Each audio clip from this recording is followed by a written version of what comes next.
সম্মানিত হাজিরিন, যে কথা বলতেছিলাম, আল্লাহর নবী মুসা আলাইহিস সালাতু ওয়াস সালাম একদিন আল্লাহর সঙ্গে কথা বলতে যাবেন। মুসা আলাইহিস সালাতু ওয়াস সালাম আল্লাহর সঙ্গে কথা বলতেন। ওয়া কাল্লামাল্লাহু মুসা তাকলিমা, তিনি আল্লাহর সঙ্গে কথা বলতেন সরাসরি। তিনি একদিন আল্লাহর সঙ্গে কথা বলার জন্য যেতেছেন, পথিমধ্যে একজন মহিলা এসে বলছেন, ওরে আল্লাহর নবী মুসা, আপনি একটু আল্লাহর কাছ থেকে জেনে আসবেন, আমার দীর্ঘ 15টি বছর যে সংসার জীবন, মহান আল্লাহ পাক এর মধ্যে আমাকে কোনো সন্তান দান করেন নাই। আপনি একটু আল্লাহর কাছ থেকে জেনে আসবেন আমার নসিবে সন্তান আছে না নাই। মুসা নবী বললেন, ঠিক আছে, আমি আল্লাহর কাছ থেকে জেনে আসব। আমার মুসলমান ভাইরা, মুসা আলাইহিস সালাতু ওয়াস সালাম এবার আল্লাহর দরবারে গেলেন। যাওয়ার পরে মুসা আলাইহিস সালাতু ওয়াস সালাম আল্লাহকে ডেকে ডেকে বলছেন, আল্লাহ গো, আল্লাহর সঙ্গে অনেক কথোপকথন হলো। কথোপকথন শেষ করার পরে এবার মুসা আলাইহিস সালাতু ওয়াস সালাম যখন চলে আসবেন, এবার আল্লাহ ডাক দিয়ে মুসাকে বলছেন, মুসা, তোমার কি আর কিছু জানার আছে? মুসা নবী সঙ্গে সঙ্গে বললেন, আল্লাহ, আমার সব কিছু জানা হয়ে গিয়েছে। আল্লাহ পাক এবার বলছেন, মুসা, ওই যে মহিলার সন্তান হবে কিনা সেটা কি তুমি শুনবা না? এবার মুসা আলাইহিস সালাতু ওয়াস সালাম বলছেন, আল্লাহ গো, আমার কিছু করার নাই, মনের মালিকও তুমি, ভুলিয়ে দেবার মালিকও তুমি। সুবহানাল্লাহ বলবেন না? এবার আল্লাহ পাক বলছেন, মুসা রে, ওই মহিলাটিকে তুমি জানিয়ে দিবা আমি আল্লাহ পাক ওই মহিলার নসিবে কোনো সন্তান রাখি নাই। মুসা নবী মরক্ষণ্য হয়ে চলে আসলেন। এবার মহিলার সামনে যখন দাঁড়ালেন, দাঁড়ানোর সঙ্গে সঙ্গে মহিলা ডাক দিয়ে বলছে, ওরে আল্লাহর নবী মুসা, আল্লাহ পাক কি আমার নসিবে সন্তান রেখেছেন? এবার মহিলাটির প্রশ্নের উত্তরে মুসা নবী সঙ্গে সঙ্গে বললেন, মহান আল্লাহ পাক জানিয়েছেন তোমার নসিবে কোনো সন্তান নাই। মহিলাটি কান্নায় ভেঙে বললেন, আমার মুসলমান ভাইয়েরা, সমাজের মধ্যে অনেক মানুষ আছে, সন্তান যদি মেয়ে সন্তান বারবার হয় রাগ করে, এরকম বেয়াদব আছে না নাই? বারবার মেয়ে সন্তান হওয়ার কারণে রাগ করে। আমার মুসলমান ভাইয়েরা, ছেলে সন্তান দেন কে, মেয়ে সন্তান দেন কে, উভয় সন্তান দেন কে, দেন না কে? দোষ কার? আল্লাহর দোষ দেওয়া যাবে? ফয়সালা কার? আল্লাহ পাকের ফয়সালা। আল্লাহ পাক কাউকে ছেলে দিয়ে পরীক্ষা করেন, কাউকে মেয়ে দিয়ে পরীক্ষা করেন, কাউকে উভয়টাই দিয়ে পরীক্ষা করেন, আবার কাউকে না দিয়ে পরীক্ষা করেন। আপনার বারবার মেয়ে হওয়াতে আপনি রাগান্বিত হয়েছেন। পাশের বাড়িতে আপনি দেখেন যার সন্তান নাই, তাকে গিয়ে জিজ্ঞেস করেন সন্তান না থাকার কি হাহাকার।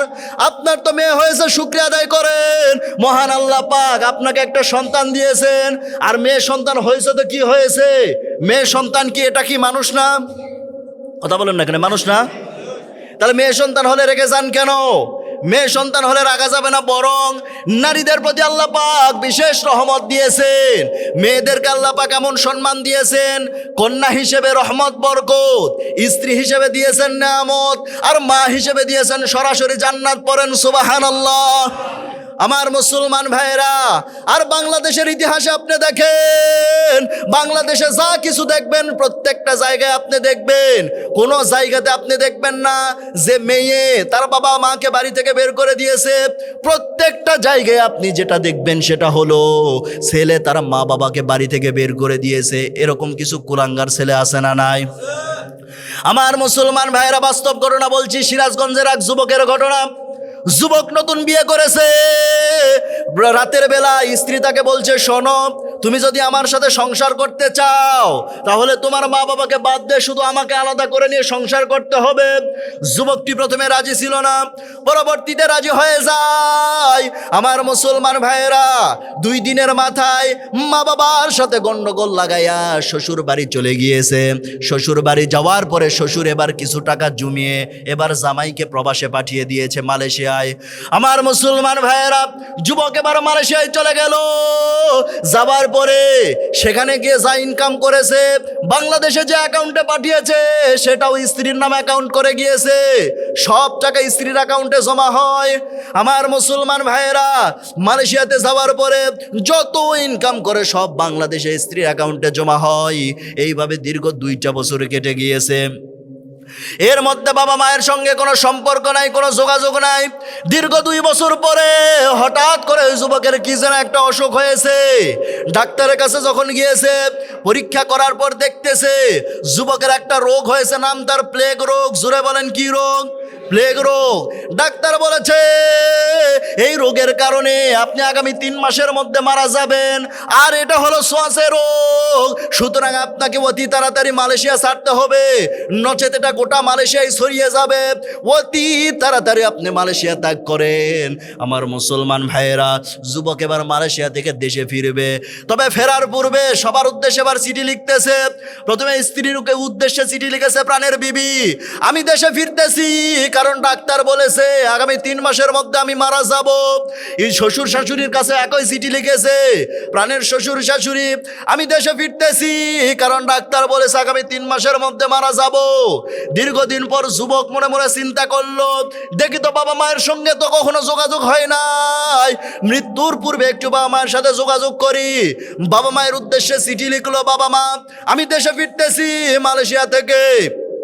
তবে হ্যাঁ, সেই চিঠির মধ্যে অসুস্থতার কথার উল্লেখ করে নাই। আমার মুসলমান ভাইয়েরা, এবার চিঠির প্রতি উত্তর আসা শুরু হলো। প্রথমে আসলো শ্বশুর শাশুড়ি চিঠি, সেখানে সুন্দর করে লিখে দিয়েছে প্রাণের জামাই, আমরা শুনেছি মালয়েশিয়াতে সুন্দর সুন্দর কাপড় চোপড় পাওয়া যায়, আসার সময় তুমি আমাদের জন্য কাপড় চোপড় কিনে আনবা। এবার স্ত্রীর পক্ষ থেকে চিঠির প্রতি উত্তর আসলো, প্রাণের স্বামী আমি শুনেছি মালয়েশিয়াতে সুন্দর সুন্দর ডিজাইনের গহনা পাওয়া যায়, তুমি অবশ্যই মালয়েশিয়া থেকে যখন দেশে ফিরবা তুমি অবশ্যই আমার জন্য গহনা কিনে আনবা। যুবক চিঠি দুখান পড়ার পরে যুবক কাঁদতে কাঁদতে অস্থির হয়ে যেতেছে, আহারে আমি এখন রয়েছে মৃত্যুর পথে, আমার জন্য দোয়া করবে কি না করবে, আমার কাছে টাকা চাই, সম্পদ চাই, গহনা চাই, কাপড় চোপড় চাই, জিনিস চাই। আমার মুসলমান ভাইয়েরা, যুবক এবার মনে মনে সিদ্ধান্ত নিল সিটি দুখানা আগুন দিয়ে পুড়িয়ে দিয়ে নিজের গাও পেট্রোল ঢেলে দিয়ে আগুন লাগিয়ে নিজেকেও পুড়িয়ে ছাই করে ফেলবে। যুবক সিদ্ধান্ত অনুযায়ী ওই 2টা সিটি পুড়িয়ে ফেললো। এমন সময় বাবা মায়ের পক্ষ থেকে সিটিটা আসলো। যুবক এবার সিটিখানা নেবার পরে মনে মনে চিন্তা করতেছে, দেখি বাবা মা হয়তো বা কিছু চেয়েছে। বাবা মায়ের এবার সিটিটা খুললো।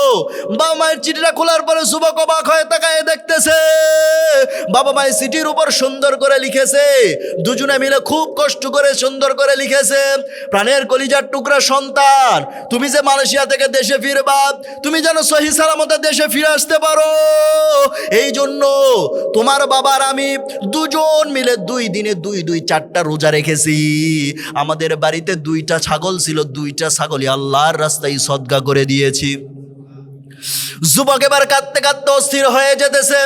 যুবক এবার ডেকে ডেকে আল্লাহকে বলছে, আল্লাহ গো, যাদের জন্য আমি আমার জীবনটাকে শেষ করে ফেললাম তারা আমার জন্য দোয়া করে না, কিছু করে না, বরং আমার কাছে টাকা চাই, জিনিস চাই, গহনা চাই, কাপড় চোপড় চাই, কিন্তু যাদেরকে আমি গুরুত্ব দিলাম না তারা আমার জন্য দোয়া করে, দান সদকা করে।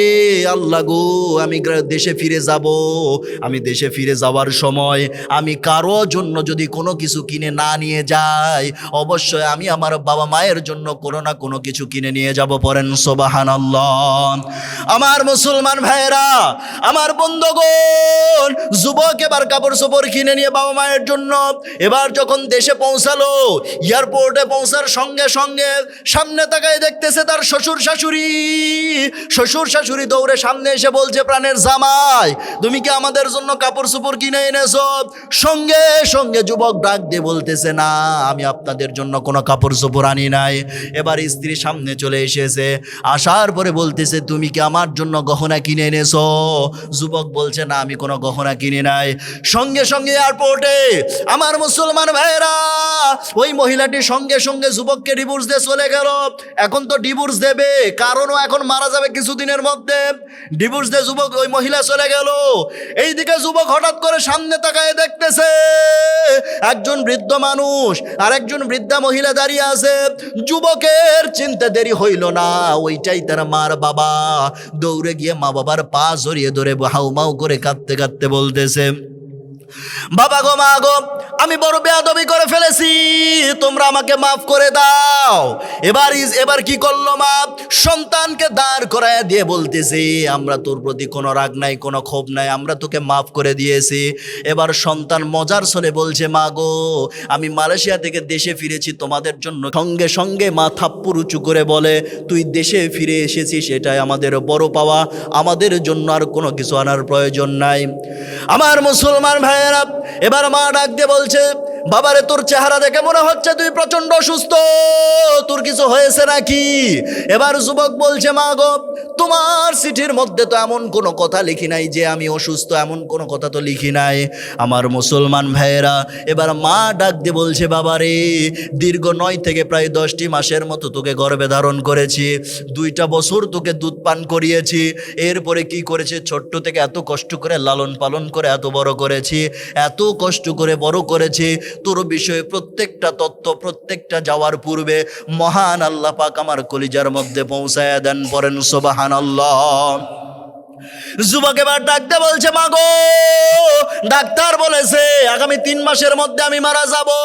এমন কথা বলার সাথে সাথে এবার মা আর বাবা দুইজনে এয়ারপোর্টে সেজদায় পড়ল, আল্লাহর দরবারে ডেকে ডেকে বলছে, আল্লাহ গো, তুমি আমাদের সন্তানকে সুস্থ করে দাও, আমাদের হায়াত সন্তানকে দিয়ে দাও। আল্লাহর দরবারে দোয়া মঞ্জুর হয়ে যায়। বাবা মা কিছুদিনের মধ্যে দুনিয়া ছেড়ে বিদায় নিয়ে চলে গেলেন, আর যুবকটা এখনো পর্যন্ত সিরাজগঞ্জের জমিনে সুস্থ অবস্থায় বেঁচে আছেন। পড়েন সুবহানাল্লাহ। এই জন্য যুবক ভাইদেরকে বলবো, যুবক ভাইরা, হুমা জান্নাতুকা হুমা নারুকা, মা বাপ তোমার জান্নাত, মা বাপ তোমার জাহান্নাম। মা বাবার সাথে ভালো আচরণ করবা, ওই মা বাবার দোয়াই তোমাকে জান্নাতের দরজা পর্যন্ত পৌঁছায় দেবে। মা বাবার সাথে বদ আচরণ করবা, ওই মা বাবার বদদোয়াই তোমাকে জাহান্নাম পর্যন্ত নিয়ে যাবে। কথা বলেন ঠিক কিনা? আমি একদিন আমার মাকে বললাম, মা, আমার জবান দ্বারা যদি কখনো কোনো প্রকার অসন্তুষ্টমূলক কোনো কথা বের হয়ে যায়, তাহলে তুমি আমাকে বদদোয়া দিও না। আমার মা সেদিন কেঁদে কেঁদে বলেছিলেন, বাবারে, সন্তানের জন্য মহান আল্লাহ পাক মায়ের কলিজাটাকে আকাশের সমান বানিয়ে দিয়েছেন। বলেন সুবহানাল্লাহ। এই জন্য মা বাবার দোয়া নেওয়া যাবে তো ইনশাআল্লাহ? আমার মুসলমান ভাইরা, মা বাবার দোয়া নিতে হবে। যে কথা বলতেছিলাম, মুসা আলাইহিস সালাতু ওয়াস সালামের সামনে দাঁড়ানো মহিলাটি কাঁদতে কাঁদতে অস্থির হয়ে যেতেছে। এবার মহিলাটি বাড়িতে চলে গেলেন, কিন্তু সন্তান যে মহান আল্লাহ পাক তার নসিবে রাখেন নাই, সেই কথাটা তিনি আর তার স্বামীকে জানান নাই। স্বামীকে না জানিয়ে তিনি খবরটা গোপনে রাখলেন। গোপনে রাখার পরে তিনি করলেন কি, আমার মুসলমান ভাইয়েরা, এইভাবে কয়েকটা দিন কেটে গেল। হঠাৎ করে মহিলার দরজায় একদিন এক ভিক্ষুক আসলো। আসার পরে মহিলাটির কাছে যখন ভিক্ষা চাইলো, সাহায্য চাইলো, ওই মহিলাটি করলো কি, সেদিন মহিলাটি 3টা রুটি বানিয়েছিলেন। 2টা রুটি বানিয়েছিলেন তার স্বামীর জন্য, আর 1টা রুটি বানিয়েছিলেন তার নিজের জন্য। 2টা রুটি, যেই 2টা রুটি স্বামীর জন্য বানিয়েছিলেন, ওই 2টা রুটি রেখে দিলেন। নিজের জন্য যে 1টা রুটি বানিয়েছিলেন, ওইটা তিনি ওই ভিক্ষুককে দিয়ে দিলেন। আমার মুসলমান ভাইয়েরা, ভিক্ষুক রুটিখানা পাওয়ার পরে সঙ্গে সঙ্গে দোয়া করতেছে, আল্লাহ গো, এই মহিলাটি আমাকে 1টা রুটি দান করলো, তুমি তাকে 1টা সন্তান দান করো। কি দান করো? সন্তান দান করো। এবার মহিলাটি ডাক দিয়ে বলছে, ওরে ভিক্ষুক, তুমি যতই দোয়া করো না কেন, আল্লাহ দোয়া মঞ্জুর করবে না। কারণ আমি আল্লাহ নবী মুসার মাধ্যমে জেনে নিয়েছি, মহান আল্লাহ পাক আমার নসিবে কোনো সন্তান রাখেন নাই। পড়েন আল্লাহু আকবার। এবার ভিক্ষুক বলছে, মা শোনো, তুমি যদি আমাকে আরো 2টা রুটি, টোটাল 3টা রুটি যদি তুমি আমাকে দান করো, মহান আল্লাহ পাক তোমাকে 3টা সন্তান দান করবেন। মহিলাটি এবার রেগে গেলেন, ডাক দিয়ে বলছেন, না, আমি এই রুটি দিতে পারবো না, কারণ আমার স্বামী হলেন রাগীব মানুষ।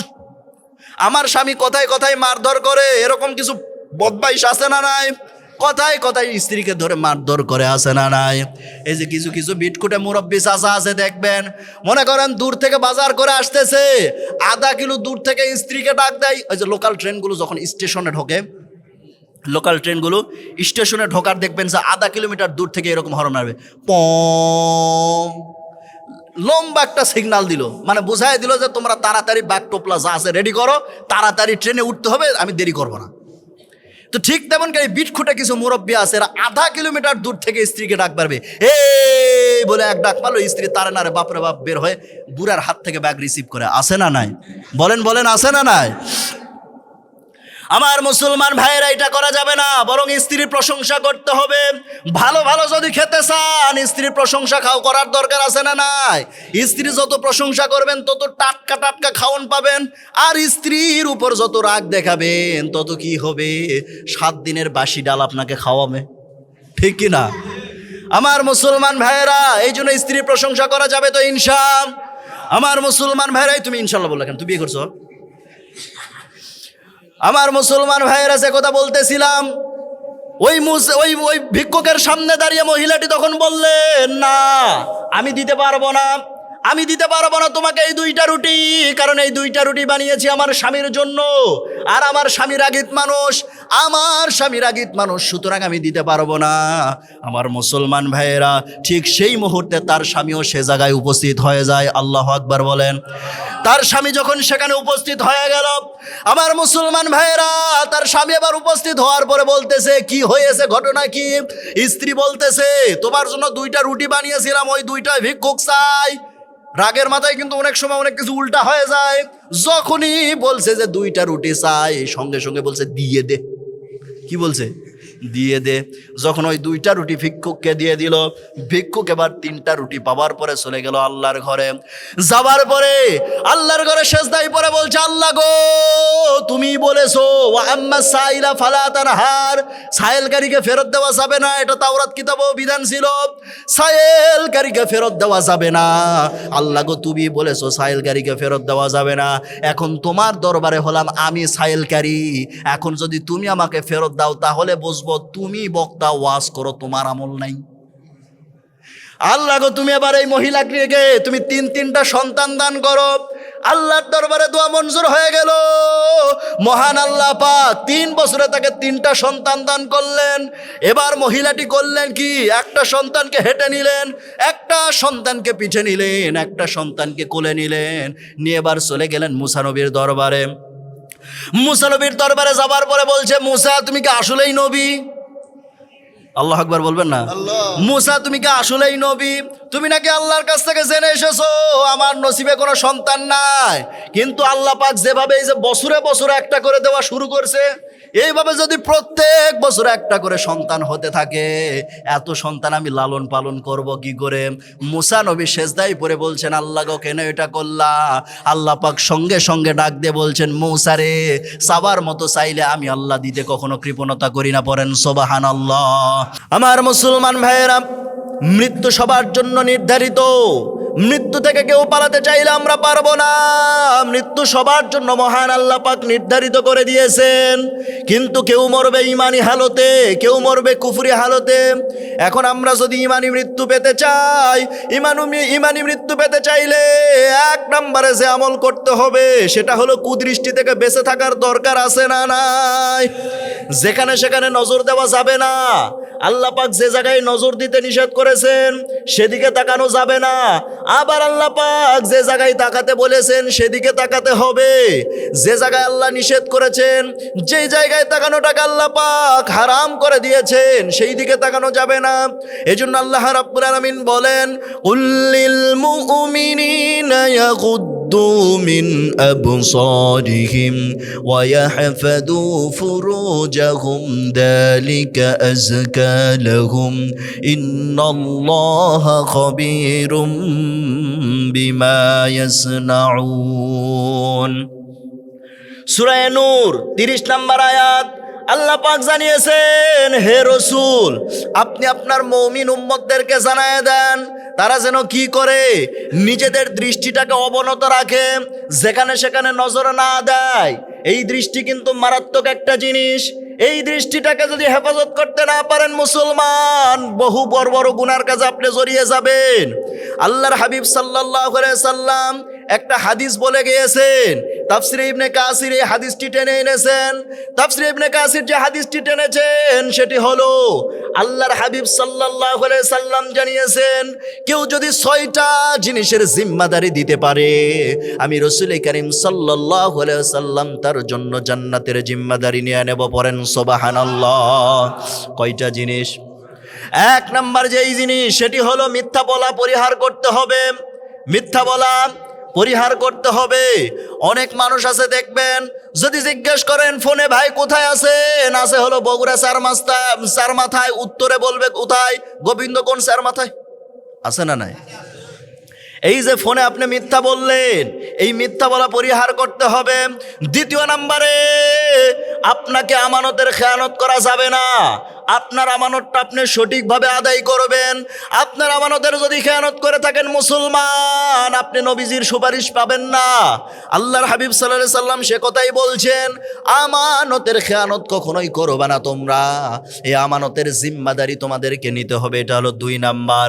3 নাম্বারে, ওয়াদা দিলে ওয়াদা পালন করা লাগবে কি লাগবে না? এই যে সামনে আসতেছে খুব ওয়াদা দেবার দিবস, মঞ্চে মাইক নিয়ে বলবে, ভাই আপনারা যদি আমাকে এই এলাকার দায়িত্ব দিতে পারেন, এলাকার যত পাকা রাস্তা আছে সব জমিনের আইল বানিয়ে ফেলবো। শপথ দিতে দিতে এমন এমন শপথ দিয়ে ফেলে যেন মনে হবে মাঠের মধ্যেও টাইলস লাগাই দেবে, ঠিক কিনা? শপথ দিতে দিতে এমন শপথ দিয়ে ফেলে, এই যে মিথ্যা ওয়াদা পালন করতে, মিথ্যা ওয়াদা দিতেছে, বাস্তবে ওয়াদা তারা পালন করছে না। এইটার হলো মুনাফিকের লক্ষণ। আর আল্লাহর হাবিব সাল্লাল্লাহু আলাইহি সাল্লাম বলছেন, তোমরা যদি আমার সুপারিশ পেতে চাও, অবশ্যই তোমাদেরকে ওয়াদা পালন করা লাগবে। কথা বলেন ঠিক কিনা? এটা হলো 3 নাম্বার। 4 নাম্বারে যেটি, সেটি হলো নিজেদের দৃষ্টিটাকে অবনত রাখতে হবে। আপনার দৃষ্টিটাকে হেফাজতে রাখতে হবে, নজর দেওয়া যাবে না যেখানে সেখানে। 5 নাম্বারে, আপনার হস্ত দ্বারা যেন কোনো মানুষ জুলুমের শিকার না হয়। আপনার হস্ত দ্বারা যদি মানুষ জুলুমের শিকার হয়ে যায়, আল্লাহর হাবিব সাল্লাল্লাহু আলাইহি সাল্লাম জানিয়েছেন, তার জান্নাতের জিম্মাদারি আমি নেব না। কিন্তু কেউ যদি জুলুম থেকে নিজেদেরকে হেফাজতে রাখতে পারে, তাহলে আল্লাহর হাবিব সাল্লাল্লাহু আলাইহি সাল্লাম জানিয়েছেন, তার জান্নাতের জিম্মাদারি আমি রাসূল করিম সাল্লাল্লাহু আলাইহি সাল্লাম আমি তার নিজেই নিয়ে নিলাম। পড়েন সুবহানাল্লাহ। আমার মুসলমান ভাইয়েরা, জুলুম কিন্তু শুধু রাষ্ট্রীয় পর্যায় থেকে আসে না। আপনি যে জায়গায় দায়িত্ব আছেন, সেই জায়গা থেকে আপনার জুলুম যেন না হয়ে যায়। আপনি মসজিদের ইমাম সাহেব, আপনার দ্বারা যেন কোনো মুসল্লি জুলুমের শিকার না হয়। আপনি মসজিদের সভাপতি, সেক্রেটারি, আপনার দ্বারা যেন কোনো মুসল্লি বা ইমাম সাহেব, মুয়াজ্জিন সাহেব যাতে করে জুলুমের শিকার না হয়। আপনি পরিবারের কর্তা, আপনার পরিবারের কর্তা, আপনি পরিবারের দায়িত্বে আছেন। আপনার দ্বারা যেন আপনার পরিবারের কেউ জুলুমের শিকার না হয়। আপনি স্কুল শিক্ষক, আপনার দ্বারা যেন কোনো ছাত্রছাত্রী জুলুমের শিকার না হয়। এইভাবে প্রত্যেকটা জায়গা আপনি জুলুম থেকে যদি নিজেকে হেফাজত করে রাখতে পারেন, আল্লাহর হাবিব সাল্লাল্লাহু আলাইহি সাল্লাম জানিয়েছেন, তার জান্নাতের জিম্মাদারি আমি রাসূল করিম সাল্লাল্লাহু আলাইহি সাল্লাম নিজেই নিয়ে নেব। পড়েন সুবহানাল্লাহ। এ গেল 5 নাম্বার। 6 নাম্বারে যে আমল করতে হবে, সেটা হলো আল্লাহর হাবিব সাল্লাল্লাহু আলাইহি সাল্লাম জানিয়েছেন, সেটা হলো লজ্জাস্থান হেফাজত করতে হবে। এই লজ্জাস্থানের জিম্মাদারি যে বান্দা নিতে পারবে, আল্লাহর হাবিব সাল্লাল্লাহু আলাইহি সাল্লাম জানিয়েছেন, তার জান্নাতের জিম্মাদারি আমি রাসূল করিম সাল্লাল্লাহু আলাইহি সাল্লাম নিজেই নিয়ে নেব। পড়েন সুবহানাল্লাহ। তাহলে এই 6টা জিনিসের জিম্মাদারি নেওয়া যাবে তো ইনশাআল্লাহ। আমার মুসলমান ভাইয়েরা, যে কথা বলতেছিলাম, দৃষ্টিটাকে হেফাজতে রাখতে হবে। যেখানে সেখানে নজর দেওয়া যাবে না। যেখানে আল্লাহ পাক তাকানোটাকে হারাম করে দিয়েছেন, সেদিকে তাকানো যাবে না। বেগানা নারীর দিকে তাকাবেন, আপনার চোখের যেন আল্লাহ পাক লিখে দিবেন। স্ত্রীর দিকে তাকাবেন, মহান আল্লাহ পাক আপনার আমল নামায় সওয়াব লিখে দেবেন। পড়েন সুবহানাল্লাহ। আমার মুসলমান ভাইয়েরা, এই দৃষ্টিটা কতটা মারাত্মক, ছোট্ট একটা ঘটনা বলি তাহলেই বুঝবেন। আল্লাহর হাবিব সাল্লাল্লাহু আলাইহি সাল্লাম কোন একটা অভিযানে যাবেন। যাওয়ার সময় একজন মুজাহিদ সাহাবীকে সঙ্গে করে নিলেন। আর ওই মুজাহিদ সাহাবীর বাড়ি পাহারা দেবার জন্য তিনি আরেকজন সাহাবীকে দায়িত্ব দিয়েছেন। নাম তার হযরতে সালাবা রাদিয়াল্লাহু তাআলা আনহু। হযরতে সালাবা রাদিয়াল্লাহু তাআলা আনহুকে যখন দায়িত্ব দিলেন, সালাবা রাদিয়াল্লাহু তাআলা আনহু দায়িত্বটা সঠিকভাবে পালন করতেছিলেন। দায়িত্ব পালনরত অবস্থায় হঠাৎ করে একদিন ওই মুজাহিদ সাহাবী সাহাবীর স্ত্রী কোনো একটা কাজের জন্য কারণবশত ঘর থেকে বাহিরে এসেছেন। যখনই সালাবা রাদিয়াল্লাহু তাআলা আনহুর সামনে দাঁড়িয়েছেন মহিলাটি, আল্লাহর হাবিব সাল্লাল্লাহু আলাইহি সাল্লামের সেই প্রিয় সাহাবী সালাবা রাদিয়াল্লাহু তাআলা আনহু তাকায় দেখতেছেন ওই মুজাহিদ সাহাবীর স্ত্রী খুবই সুন্দরী, খুবই রূপবতী। তিনি দেখে আকৃষ্ট হয়ে পড়লেন। এবার সালাবা রাদিয়াল্লাহু তাআলা আনহু করলেন কি, খপ করে ওই মুজাহিদ সাহাবীর স্ত্রীর হাতটা ধরে ফেললেন। হাত ধরার সাথে সাথে ওই মুজাহিদ সাহাবীর স্ত্রী ডাক দিয়ে বলছেন, ওরে সালাবা, তুমি কি ভুলে গিয়েছ তুমি হচ্ছ আল্লাহর নবীর একজন সাহাবী? পড়েন সুবহানাল্লাহ। এখান থেকে শিক্ষা হলো দুইটা, আলোচনা থেকে শিক্ষা নিতে হবে। এক নম্বর যেই শিক্ষা সেটা হলো জেনা ব্যভিচারের যে শুরুটা হয় সেটা হলো নারীদের বেপরদা। জবান খুলে বলেন কি? বেপরদা। এক নম্বরে বেপরদা, এইটা হলো শিক্ষা এক নাম্বার। দ্বিতীয় নাম্বার শিক্ষা হচ্ছে যুবক ভাইদেরকে বলবো, যুবক ভাইয়েরা এবং পর্দার আড়ালে বোনদেরকে বলবো, বোনেরা, আপনাদের কাছে কুপ্রস্তাব যাইতেই পারে, শয়তানের ওয়াসওয়াসায় পড়ে, শয়তানের ওয়াসওয়াসায় পড়ে যুবকরা তোমাদের কাছে কুপ্রস্তাব দিতে পারে। যুবক ভাইদেরকেও বলবো, কোনো অসতী নারী তোমাদের কাছেও কুপ্রস্তাব দিতে পারে, কিন্তু সঙ্গে সঙ্গে তুমি জবান খুলে বলে ফেলবে, ইন্নী আখাফুল্লাহ, আমি কেবলমাত্র শুধুমাত্র ভয় করি কাকে? আল্লাহকে। আমি জেনার কাছে জড়িয়ে যেতে পারবো না। এই শিক্ষাটা এখান থেকে পাওয়া যায়। হযরতে সালাবা যখনই হাতটা ধরলেন আর মুজাহিদ সাহাবীর স্ত্রী বলছেন, ওরে সালাবা, তুমি কি ভুলে গিয়েছো তুমি হচ্ছ আল্লাহর নবীর একজন সাহাবী? সালাবা রাদিয়াল্লাহু তাআলা আনহু সঙ্গে সঙ্গে হাতটা গুটিয়ে নিলেন, চক্ষু লজ্জায় পড়ে গেলেন, যেদিকে দু চোখ যায় তিনি সেদিকে রওনা দিয়ে দিলেন।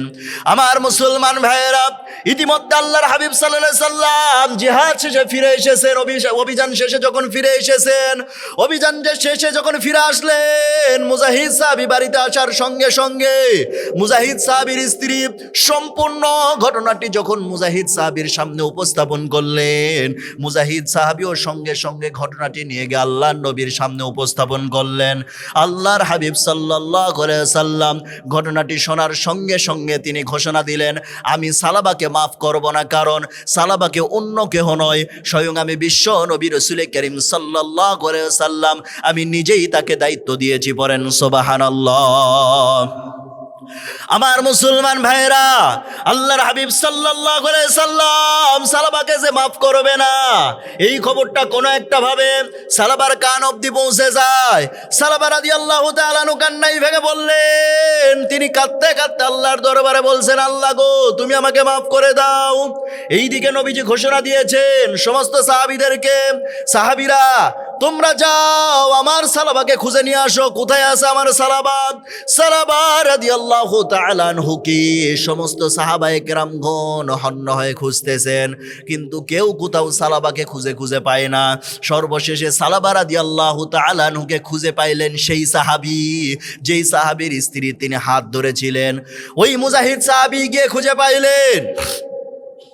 সালাবা রাদিয়াল্লাহু তাআলা আনহুকে পাওয়ার সঙ্গে সঙ্গে এবার মুজাহিদ সাহাবী বলছেন, সালাবারে, আমি তোমাকে মাফ করে দিলাম, তুমি এবার আল্লাহর নবীর দরবারে চলো।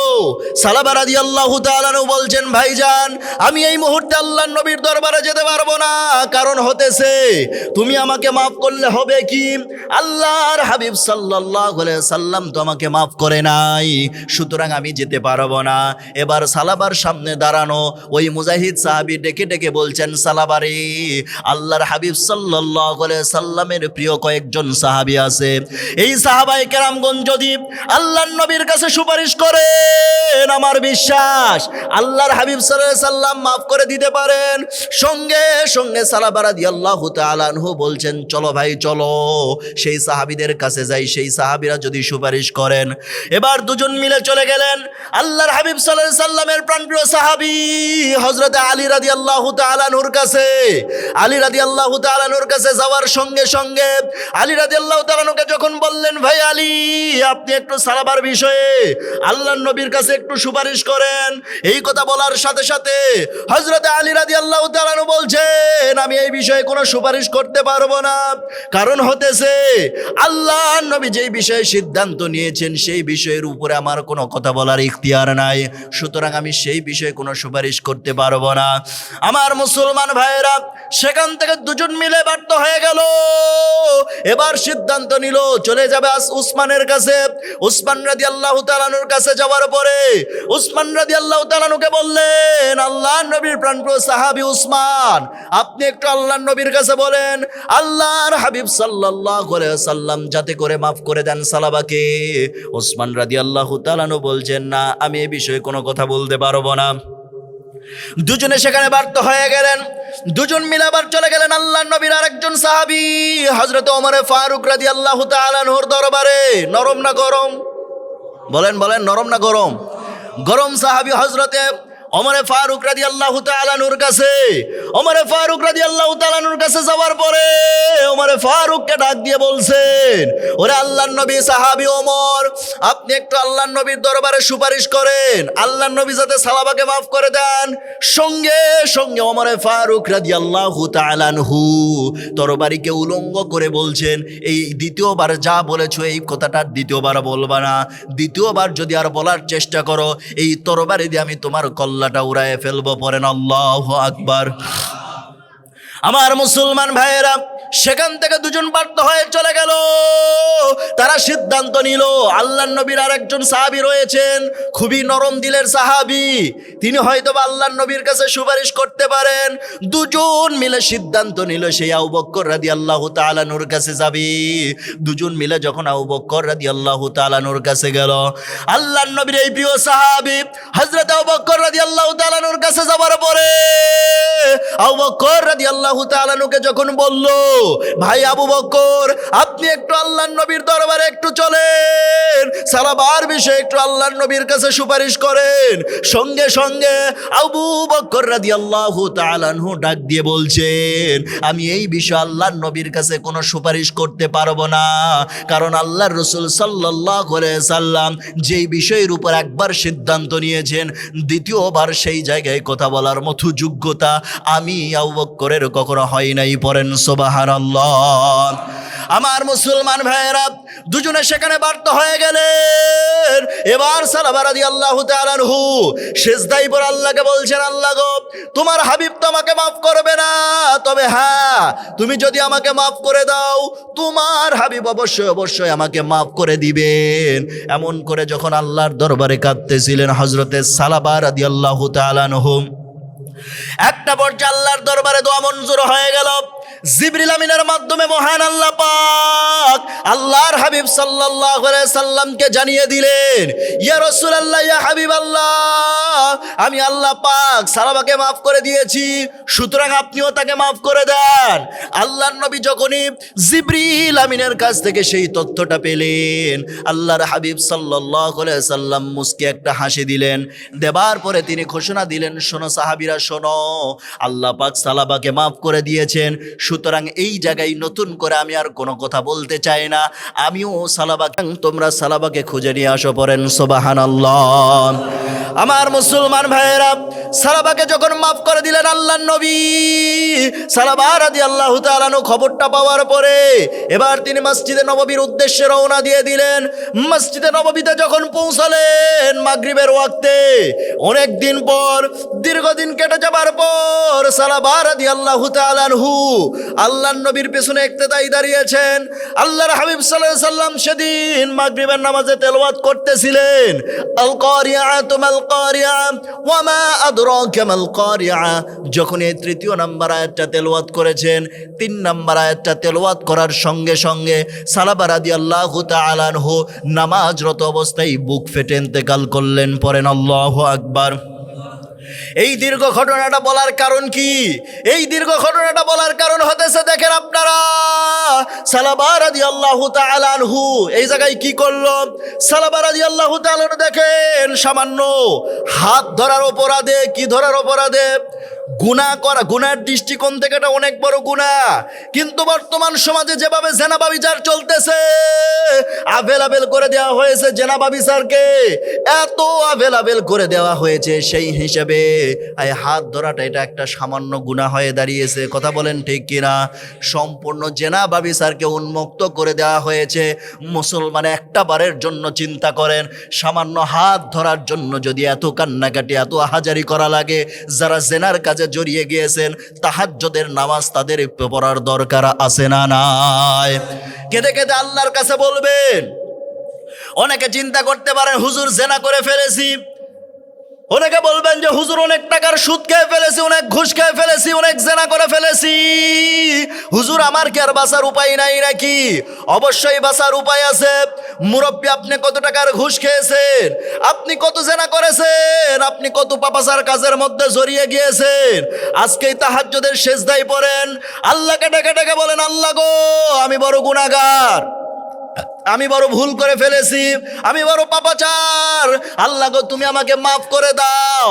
এইভাবে আল্লাহর কাছে যদি ক্ষমা চাইতে পারেন মুসলমান চোখের পানি ছেড়ে দিয়ে, আমার বিশ্বাস অবশ্যই আমার আল্লাহ পাক আপনাকেও ক্ষমা করে দেবেন। কথা বলেন ঠিক কিনা? আমার মুসলমান ভাইরা, যে কথা বলতেছিলাম, দৃষ্টিটাকে হেফাজতে রাখার দরকার আছে না নাই? বর্তমান জেনা ব্যভিচারটাকে খুব আবেলাবেল করে দেওয়া হয়েছে। এত বেশি আবেলাবেল আগে ছিল না। মুরব্বীরা ভালো বলতে পারবেন, জেনা ব্যভিচার কি এত সহজ ছিল না, কিন্তু বর্তমান জেনা ব্যভিচার সহজ হয়ে গিয়েছে। এই যে কিছুদিন পূর্বে শুনলাম 16 জোড়া ছাত্রছাত্রী ম্যাট্রিক পরীক্ষা দিতে যায় বিয়া পাশ করছে।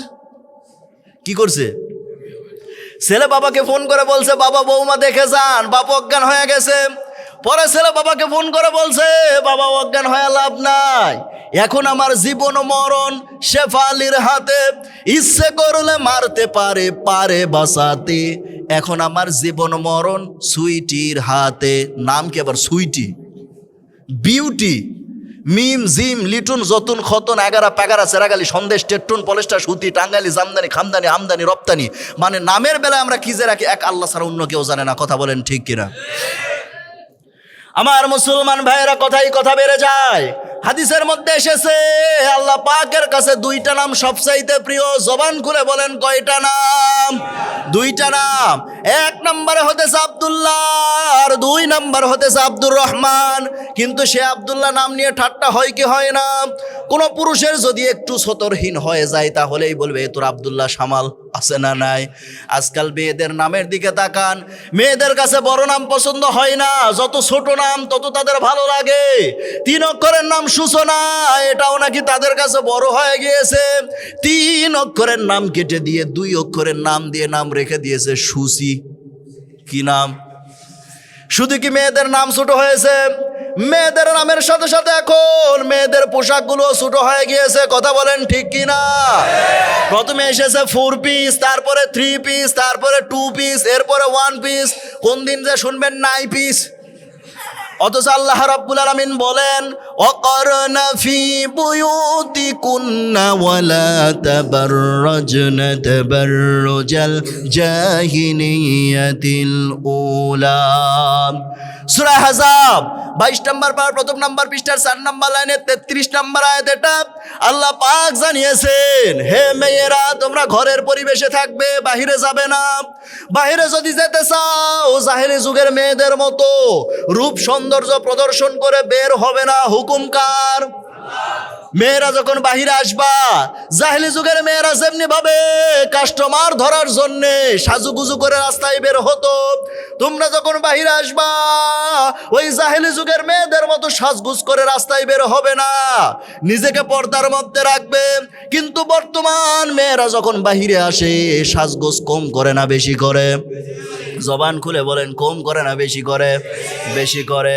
আমার মুসলমান ভাইয়েরা, এই সাজার উপর গবেষণা করে পেয়েছে পেয়েছি মেয়েরা সাজে মোট 5 দিন। জবাল করে বলেন কয় দিন? 5 দিন। 1 নম্বরে যেই দিনটাতে সাজে সেটা হলো পয়লা বৈশাখের দিন, কম সাজে না বেশি সাজে? 2 নম্বরে 31st নাইট, এই যে সামনে আসতেছে, কম সাজে না বেশি সাজে? 3 নম্বরে 14ই ফেব্রুয়ারির দিন, কম সাজে না বেশি সাজে? 4 নম্বরে ঈদের দিন, সাজে কি সাজে না? আমার মা বোনেরা, আপনারা সাজবেন না কেন? অবশ্যই সাজবেন, কিন্তু আপনার সাজ দেখার অধিকার শুধুমাত্র কেবলমাত্র আপনার স্বামীর রয়েছে। দ্বিতীয় কোনো পুরুষের আপনার সাজ দেখার অধিকার নাই। কথা বলেন ঠিক কিনা? এ হলো 4 নম্বরে ঈদের দিন। 5 নম্বরে যেই দিনটাতে সাজে সেটা হলো কোনো বিবাহ অনুষ্ঠান বাড়িতে গেলে। আজকালকার বিবাহ অনুষ্ঠানগুলোতে গিয়ে দেখবেন যেন মনে হবে কাজের মহিলা বাদ দিয়ে সবগুলোর বিয়ে একসাথে, ঠিক কিনা? আরেকটা দিন মেয়েরা খুব সাজে, সেটা হলো যেদিন মার্কেটে যাবে। মার্কেটে যখন যাবে খুব করে সাজতেছে, স্বামীর দুচোখ দিয়ে লেবুর রসের মতো টপ টপ করে পানি পড়তেছে। স্ত্রী ডাকতে বলতেছে, হ্যাঁ গো কাঁদতেছো কেন? স্বামী ডাকতে বলতে, স্ত্রী এবার ডাকতে বলতেছে, স্ত্রী যখন বলতেছে হ্যাঁ গো কাঁদতেছো কেন, স্বামী এবার বলতেছে তোমার সাজ দেখে মনে হচ্ছে তুমি কোথাও যাবা। স্ত্রী ডাকতে বলতেছে, হ্যাঁ ঠিকই ধরেছো, আমি একটু মার্কেটে যাব। এবার স্বামী বলতেছে, ওই জন্যই তো কাঁদতেছি। তো মার্কেটে তুমি যাবা, সন্তানকে সাথে করে নিয়ে যাও। এবার স্ত্রী ডাকতে বলতেছে, কি বলো? মার্কেটে যে ভিড়, ও ভিড়ের মধ্যে যদি সন্তান নিয়ে যায়, সন্তান মরেই যাবে। আচ্ছা মুসলমান জবাব দেবেন, যেই ভিড়ে গেলে বাচ্চা মরবে, ওই ভিড়ের মধ্যে জোর বউ কুলবালিশ হবে, সেই কথা কি খেয়াল ছিল না? কথা বলেন না কেন, খেয়াল ছিল না? আমার মুসলমান ভাইরা, এবার বলছে তাহলে দুধ খাওয়াবে কে? হাতের মধ্যে ফিডার আক্কান ধরিয়ে দে, বলে তুমি খাওয়াও। এবার হাইব্রিড জাতের লিপস্টিক মেখে হাই হিল পায়ে দিয়ে ঢং ঢং করে একবারে মার্কেটে চলে গেল। যাওয়ার পরে দোকানদারের সামনে বসবে, বসার পরে পায়ের উপর পা তুলে দিয়ে বসে ডাক দিয়ে বলবে, ভাইয়া একটা শাড়ি দেখানো যাবে কি? মানে এমন ভাবে বলবে, মদ মাখরা সিফাত, বাগুন্না বেগুন্না ওয়াজিব গুন্না কোনোটা ভুল নাই, সব সহি শুদ্ধ আদায়। ভাইয়া একটা শাড়ি দেখানো যাবে কি? দোকানদারও কম না, ওই একখান শাড়ি বের করে নিজের গায়ে লটকায় দিয়ে বলবে, আপা এই শাড়িটা না আপনাকে দারুণ মানাবে। মানে ওটা আরেক লম্পট, ওইটা কি আরেক চরিত্রহীন। এগুলো সমাজে আছে না নাই? আমার মুসলমান ভাইয়েরা, আবার সমাজের মধ্যে অনেক যুবক আছে 40 বছর বয়স, ভালো টাকা পয়সা ইনকাম করে, এরপরও বিয়ে করে না। যদি বলা হয় বিয়ে করো না কেন, বলবে বিয়ে করে বউকে খাওয়াবো কি? আচ্ছা মুসলমান জবাব দেবেন, 40 বছর বয়সেও যে যুবক বিয়ে করে না, ও কি ঠিক আছে না বাইপাস মারে? কি করে ওর চরিত্র কি ঠিক আছে? তার তো চরিত্র শেষ। আমার মুসলমান ভাইয়েরা, আবার এই যে যুবক পোলাপানগুলো আছে, এরা যদি মেয়েদের আইডি পায়, তুসুল পাতে কমেন্ট করে, নিচে দিয়ে কমেন্ট করে, কিয়ামত আর বেশি দূরে নয়। তাই ছেলেরা আসো দিনের পথে, আর মেয়েরা আসো ইনবক্সে। নাউজুবিল্লাহ বলবেন না? আমার মুসলমান ভাইয়েরা, এই জন্য নিজেদের চরিত্রটাকে হেফাজত করে রাখতে হবে। মুসলমান জেনার শাস্তি, যে শাস্তিটাকে নির্ধারণ করা হয়েছে, সেটা হলো তাকে আগুনে দগ্ধীভূত করা হবে। পড়েন নাউজুবিল্লাহ। জেনার কাছে যারা জড়িয়ে গিয়েছেন, এখনই তওবা করে ফেলেন, আল্লাহর কাছে ক্ষমা চান। জেনার শাস্তি মারাত্মক শাস্তি, আগুনে দগ্ধীভূত করবে এমন আগুন, যে আগুন আঙ্গুলে স্পর্শ করলে সরাসরি আগে কলিজা পুড়ে যায়। এক্সাম্পল হিসেবে বলি, বিদ্যুতের শক খেয়েছেন কারা কারা, একটু হাত তোলেন। জীবনে একবার হলো বিদ্যুতের শক খেয়েছেন?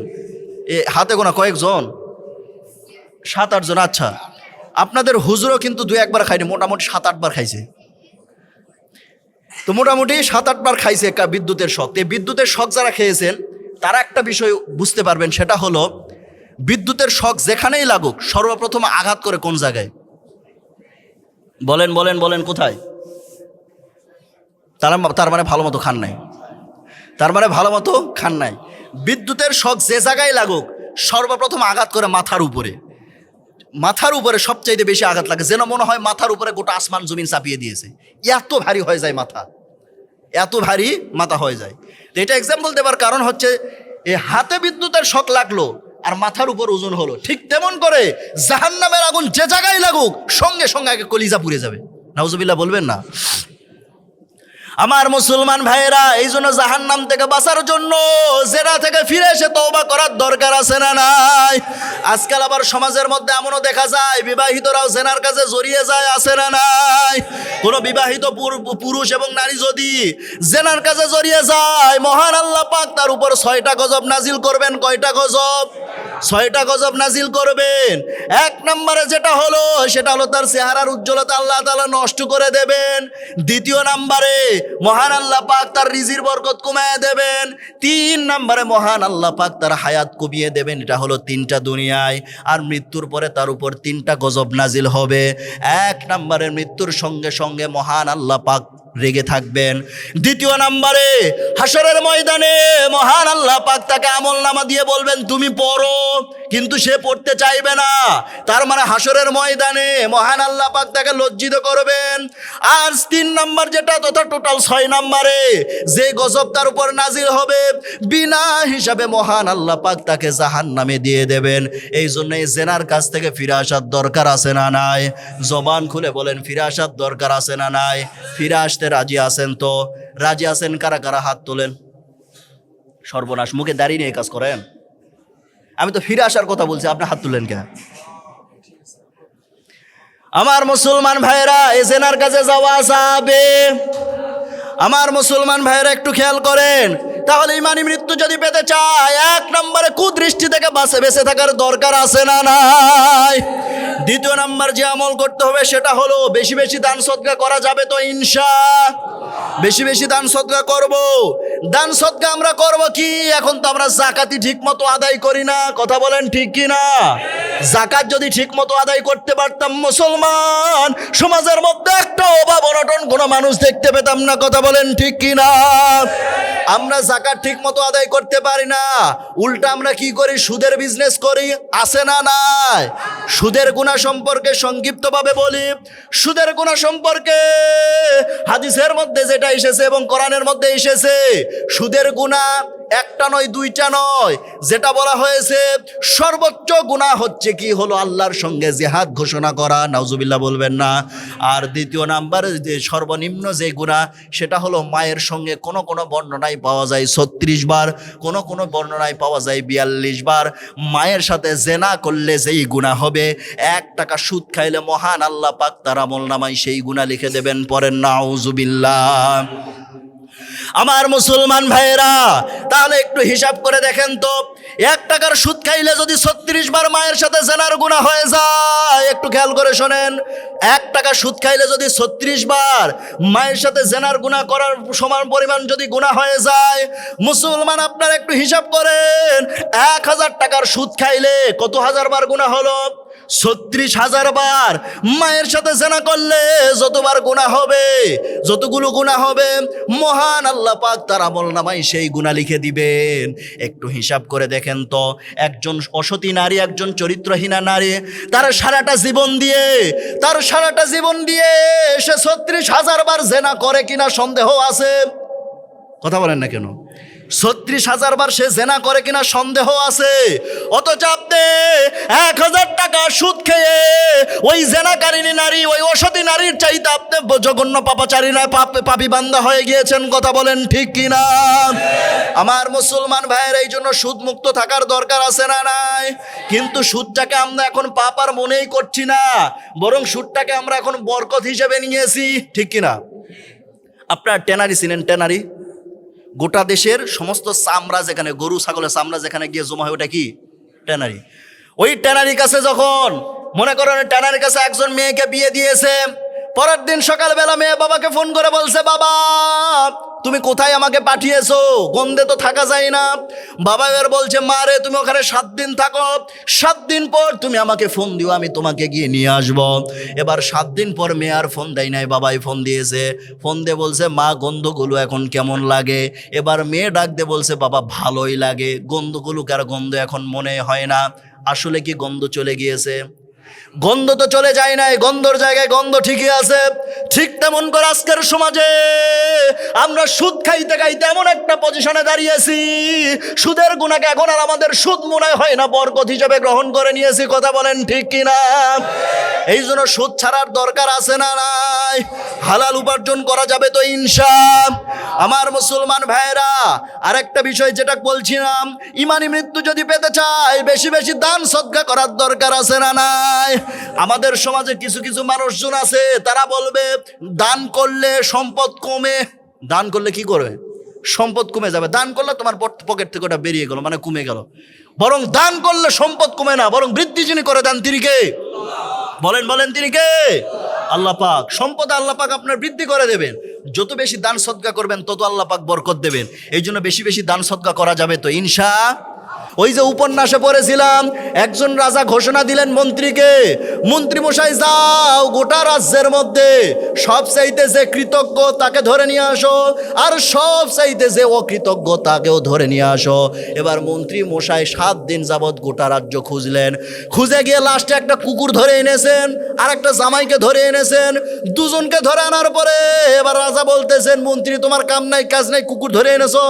এবার মন্ত্রী বলতেছে, মহারাজ এইটাই হলো বিষয়, এই কুকুর এতটাই কৃতজ্ঞ, একে যদি একবেলা খাবার দেন 3 দিন বাড়ি পাহারা দেবে।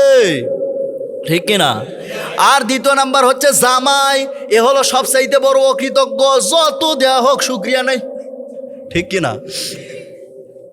এবার মহারাজ বলছে, ঠিক আছে তাহলে কুকুরকে ভালো ভালো খাবার দিয়ে ছেড়ে দাও, আর জামাইকে গ্রেফতার করো। এবার মন্ত্রী মশাই মাথা নিচু করে বলতেছেন, মহারাজ ভুলে গেলে চলবে না, আমিও কিন্তু একজনের জামাই।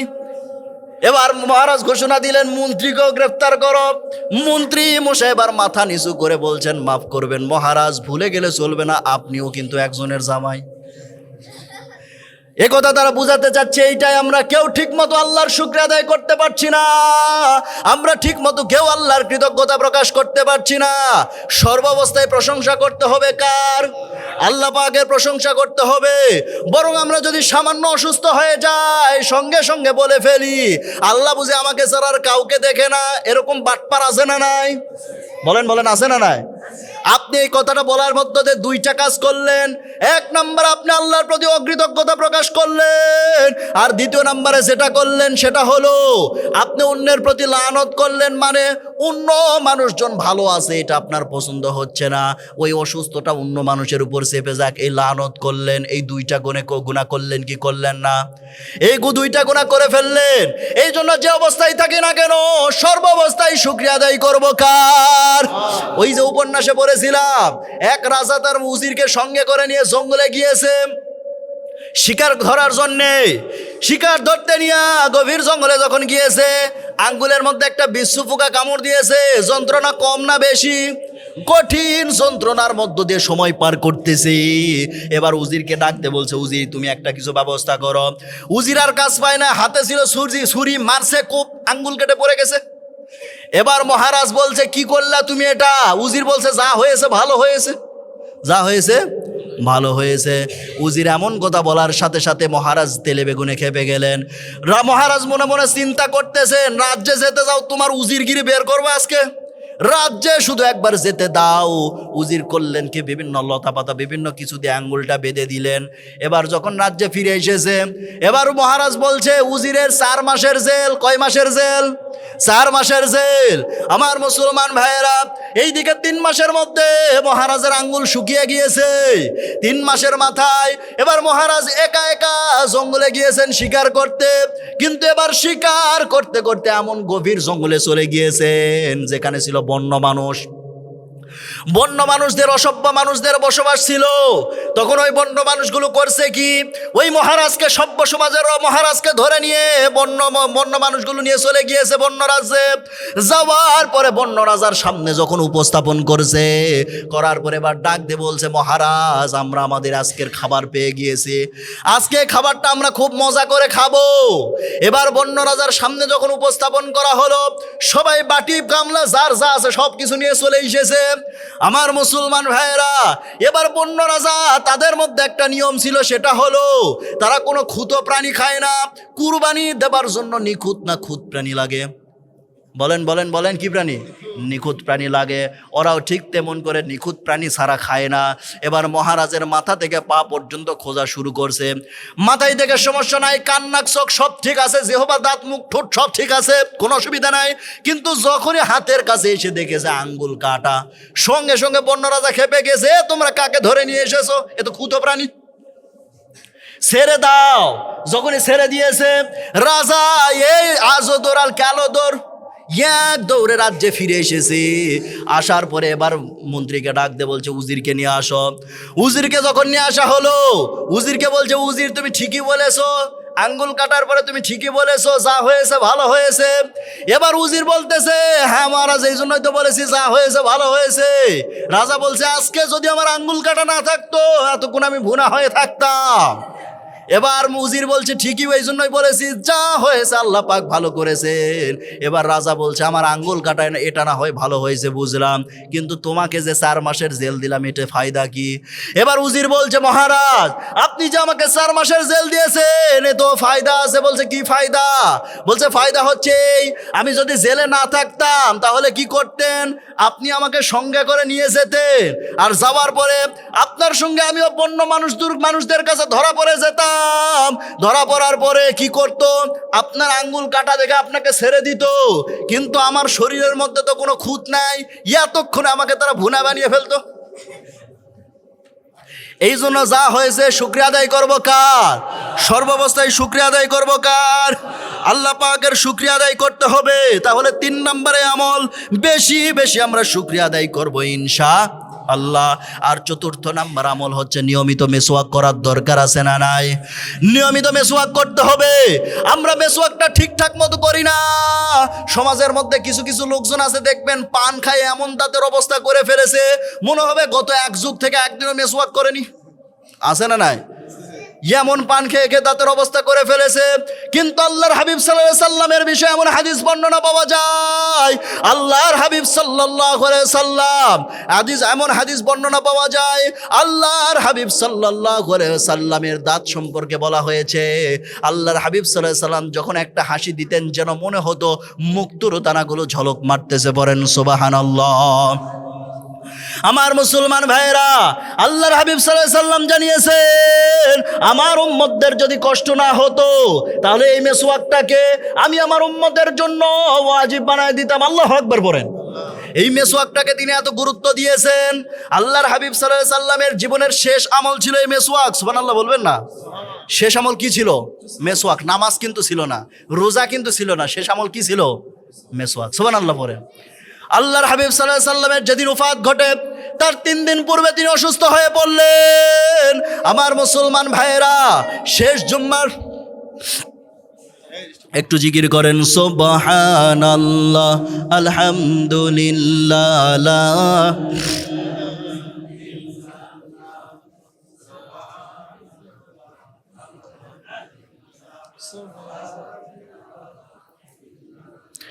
ভাইজান নামাজ রোজা সরবনা, বাবা মার খিদমত ভুলবনা, নবীর সুন্নত সরবনা ভাই, নবীর সুন্নত সরবনা ভাই, নবীর হাদিস ভুলবনা। লা ইলাহা ইল্লাল্লাহ, জোরে আর জোরে, লা ইলাহা ইল্লাল্লাহ, লা ইলাহা। জিকির করেন, থামলেন কেন? লা ইলাহা ইল্লাল্লাহ। ভাইজান বহু দূরে মাদিনা, আমরা কেমনে যাব জানি না। দয়া করম দয়ার আল্লাহ, দয়া করম দয়ার আল্লাহ, পুরাও মনের বাসনা। লা ইলাহা, লা ইলাহা, সুবহানাল্লাহ, আলহামদুলিল্লাহ, লা ইলাহা। সুবহানাল্লাহ, আলহামদুলিল্লাহ, লা ইলাহা।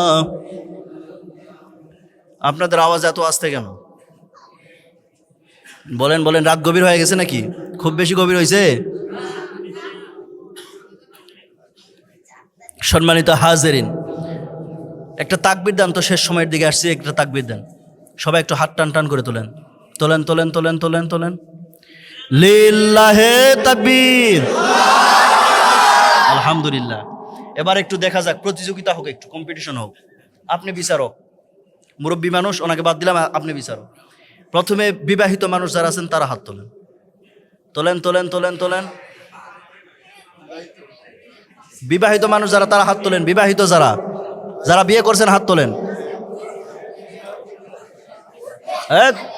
পিচ্ছি হাত তুলছে কেন? বিয়ে করছে? যারা বিয়ে করছেন তারা হাত তোলেন। লিল্লাহে তাকবীর, তাকবীর শুনলেন তো? হাত নামান। এবার অবিবাহিত যারা তারা হাত তোলো, তোলো তোলো তোলো। এবার শুনবেন, লিল্লাহে তাকবীর। কার আওয়াজ বেশি?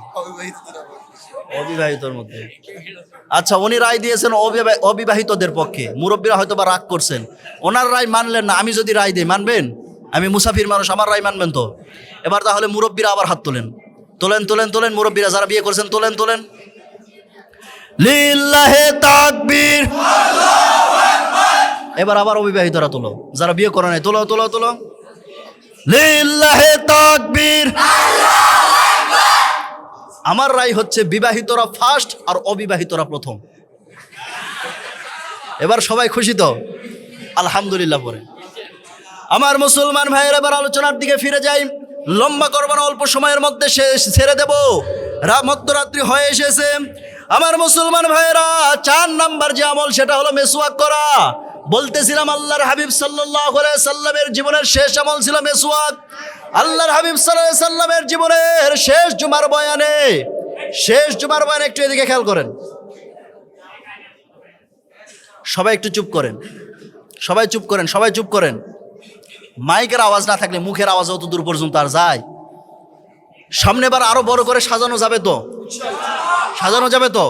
এই তরুণ ছেলেপেলেরা মিলে উদ্যোগ নিয়েছে, তাদের সঙ্গে যদি আপনারা মুরব্বীরা সমর্থন দেন, আমার বিশ্বাস সামনে বছর আরো বড় করে সাজানো সম্ভব হবে আরো প্রাণ খুলে আলোচনা শুনতে পারবেন আপনারা, প্রাণ ভরে। এই মসজিদের মধ্যে মাইক নাই, কিছু নাই, এর মধ্যে আর আলোচনা কি দিব বলেন?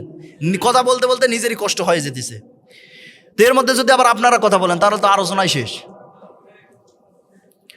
সম্মানিত হাজিরিন, যে কথা বলতেছিলাম, আল্লাহর হাবিব সাল্লাল্লাহু আলাইহি সাল্লামের জীবনের শেষ আমল ছিল এই মাসওয়াক।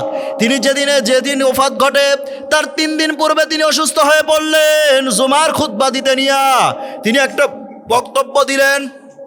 বক্তব্যের একটা অংশে বললেন, মহান আল্লাহ পাক তার একজন বান্দাকে দুনিয়ার জাগতিক সমস্ত সম্পত্তি দান করতে চেয়েছিলেন, কিন্তু ওই বান্দা দুনিয়ার সমস্ত সম্পত্তি ত্যাগ করে একমাত্র কেবলমাত্র আল্লাহর সঙ্গে দিদার করাটাকে বেশি পছন্দ করেছেন। পড়েন সুবহানাল্লাহ। কেউ কিছু বুঝলো না। হযরত আবু বকর রাদিয়াল্লাহু তাআলা আনহু ডুকরে ডুকরে কাঁদতেছেন। এমন সময় সাহাবীরা ডাক দিয়ে বলছেন, ওরে আবু বকর, তুমি কাঁদতেছো কেন? আবু বকর রাদিয়াল্লাহু তাআলা আনহু বলছেন, ওরে সাহাবীরা, তোমরা কি নবীজির কথার অর্থ বুঝেছো? এবার সাহাবীরা বলছেন, না, আমরা তো বুঝি নাই। এমন সময় আবু বকর বলছেন, সাহাবীরা রে, মহান আল্লাহ পাক দুনিয়ার জাগতিক সমস্ত সম্পত্তি তার একজন প্রিয় বান্দা তথা রাসূল কারীম সাল্লাল্লাহু আলাইহি সাল্লামকে দিতে চেয়েছেন, আর তিনি দুনিয়ার জাগতিক সমস্ত সম্পত্তি ত্যাগ করে আল্লাহর সঙ্গে দিদার করাটাকে বেশি পছন্দ করেছেন। মানে তিনি আমাদের মধ্যে অবস্থান করবেন না, তিনি আমাদের মাঝখান থেকে বিদায় নিয়ে আল্লাহর দরবারে চলে যাবেন। এমন কথা বলার সাথে সাথে সাহাবায়ে কেরামগণের মধ্যে কান্নার রোল পড়ে গেল। উফাতের রজনীর ঘটনা বলতেছি। আল্লাহর হাবিব সাল্লাল্লাহু আলাইহি সাল্লাম প্রচন্ড অসুস্থ। কি সমস্যা, কি হয়েছে? আমি আলোচনা শেষ করে দিব। আপনারা এইভাবে কথা বলতে থাকলে আলোচনা তো হবে না। যেভাবেই হোক আমি আলোচনা করব, কিন্তু আপনারা চুপ থাকতে হবে। চুপ না থাকলে তো আমি আলোচনা করতে পারবো না। আমার মুসলমান ভাইয়েরা, আল্লাহর হাবিব সাল্লাল্লাহু আলাইহি সাল্লাম প্রচণ্ড অসুস্থ হয়ে পড়লেন, মুমূর্ষু অবস্থায়। তিনি এবার ডাকতে বলছেন, আয়েশা রে, মসজিদের কি অবস্থা? এবার হযরত আয়েশা সিদ্দিকা রাদিয়াল্লাহু তাআলা আনহা বলছেন, মসজিদের মধ্যে ইয়া রাসূলুল্লাহ, ইয়া হাবিবাল্লাহ, আপনার জন্য এশার সালাত আদায় করবে, সবাই অপেক্ষা করতেছে আপনার জন্য। আল্লাহর নবী বললেন, তুমি এক কাজ করো, তোমার পিতা আবু বকরকে বলো, আবু বকর যেন আমার মুসল্লায় দাঁড়িয়ে নামাজ আদায় করেন। আমার মুসলমান ভাইয়েরা, আল্লাহর হাবিব সাল্লাল্লাহু আলাইহি সাল্লাম এই ঘোষণার মধ্য দিয়া বুঝাইয়া দিলেন, আমার পরে যে এই মদিনা নগরের রাষ্ট্রনায়ক হবে অন্য কেহ নয়, সেই হচ্ছে আবু বকর রাদিয়াল্লাহু তাআলা আনহু। পড়েন সুবহানাল্লাহ। আমার মুসলমান ভাইয়েরা, নেতা নির্বাচিত হবে মসজিদ থেকে না সমাজ থেকে? বলেন বলেন, কোথায় থেকে? এখন আমরা নির্ধারণ করে নিয়েছি কোথায় থেকে? এখন সমাজ থেকে আমরা করে নিয়েছি। যেদিন মসজিদের ইমামরা সমাজের ইমামতি করবেন, যেদিন মসজিদের ইমামরা সমাজের নেতৃত্ব দিতে পারবেন, মুসলমান সেই দিনে মসজিদের মতো সুবাতাস সমাজের মধ্যেও দেখতে পাবেন। কথা বলেন ঠিক কিনা? আজকে মুসলমানদের আওয়াজ কম, আজকে মুসলমানদের হিম্মত ছোট। আজকে যদি আবার মুসলমান খালিদ বিন ওয়ালিদের মতো, তারিক বিন জিহাদের মতো, মাহমুদ গাজনবীর মতো, হুসাইন আহমদ মাদানির মতো আজকে যদি মাত্র 5 জন লোক সমাবেত হতে পারি, আল্লাহর কসম, দুনিয়ার সমস্ত বাতিল শক্তি মুসলমানদের পায়ে সেজদায় লুটিয়ে পড়তে বাধ্য। কিন্তু আজকে আমাদের সেই মুখের আওয়াজ, সেই বুকের হিম্মত, সেই ইমানি তাকতি, সেই ইমানি চেতনা, সেই ইমানি উদ্দীপনা, সেই অটল অবিচল, সেই দানবীর আজকে আমাদের মধ্যে অভাব। যার কারণে আজকে আমেরিকা আমাদের দিকে তাকানোর ক্ষমতা রাখে, যার কারণে আজকে প্যালেস্টাইন মুসলিমদের উপর ইসরায়েল হামলা করার সাহস পায়। ও মুসলমান, এসে যাও, আবার খালিদ বিন ওয়ালিদের ভূমিকা আবার পালন করো। আল্লাহর কসম, এক আমেরিকা নয়, এক ইসরায়েল নয়, লক্ষ আমেরিকা ইসরায়েল ইস্কন আসলেও মুসলমানদের উপর হামলা করা তো দূরের কথা, চোখ তুলেও তাকানোর সাহস পাবে না। কথা বলেন ঠিক কিনা? অত্যন্ত আফসোসের সাথে বলতে হয়, অত্যন্ত আফসোসের সাথে বলতে হয়, আমরা যদি কোরআনের হক কথাগুলো সমাজে স্পষ্ট করে বলতে চাই, তাহলে আমাদের বিরুদ্ধে বিভিন্ন তহমত দেওয়া হয়, বিভিন্ন মিথ্যা অপবাদ দেওয়া হয়। আজকে এই যে হাদি ভাইয়ের, ওসমান হাদি সাহেবের যে কি শরীফ ওসমান হাদি যে মৃত্যু, আজকে যে করুণ মৃত্যু আমরা দেখলাম, এই করুণ মৃত্যুর এই ঘটনাটি দেখে আল্লামা সাইদি রাহিমাহুল্লাহ সেই উক্তিটি বারবার মনে পড়ে। তিনি বলেছিলেন, বরবাদ গুলিস্তান কে লিয়ে কি উল্লু কফি হে, লেকিন গুলিস্তান কো হাট শাট পর উল্লু বাইঠে হে, ফির আনজামে গুলিস্তান কো ক্যা হোগে। একটা ফুল বাগানকে ধ্বংস করার জন্য একটা হুতুম পেঁচা যথেষ্ট, কিন্তু হুতুম পেঁচা বসে গেছে প্রত্যেক ডালে ডালে, শাখায় শাখায়। ফুল বাগানের নসিবে কি আছে আল্লাহ ছাড়া কারো জানা নাই। কথা বলেন ঠিক কিনা? আপনারা হিসাব মিলায় দেখেন, ঢাকা ইউনিভার্সিটি, এটা কাদের অবদান? এটা হলো ব্রিটিশদের অবদান। বাংলাদেশে যে রেল লাইন দেখতেছেন, এটা কাদের অবদান?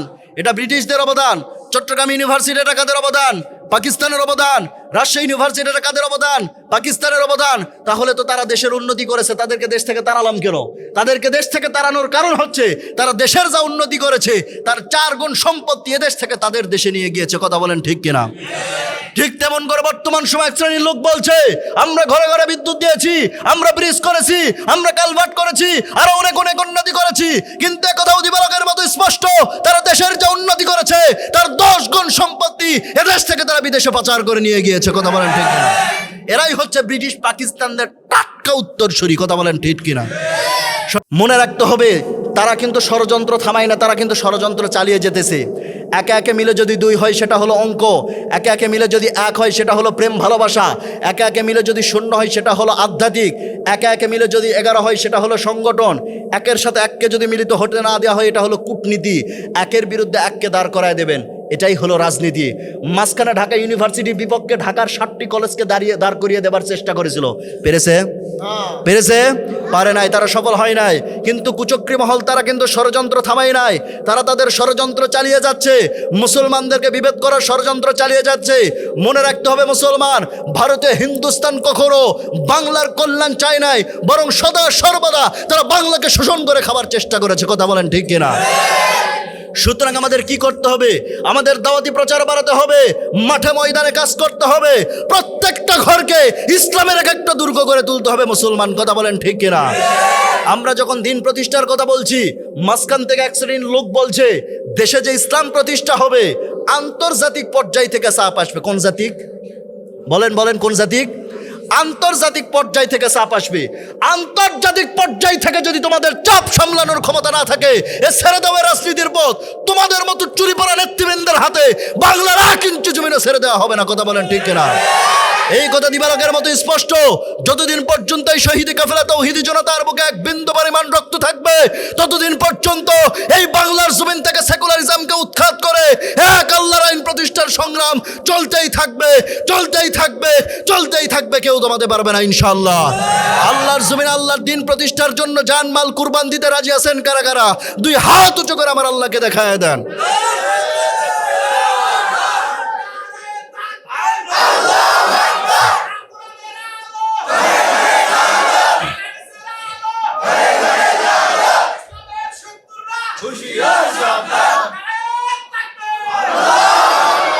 আল্লাহ তাআলা আমাদের প্রত্যেকের হাতকে কবুল করে নেন, পড়ছি আমিন।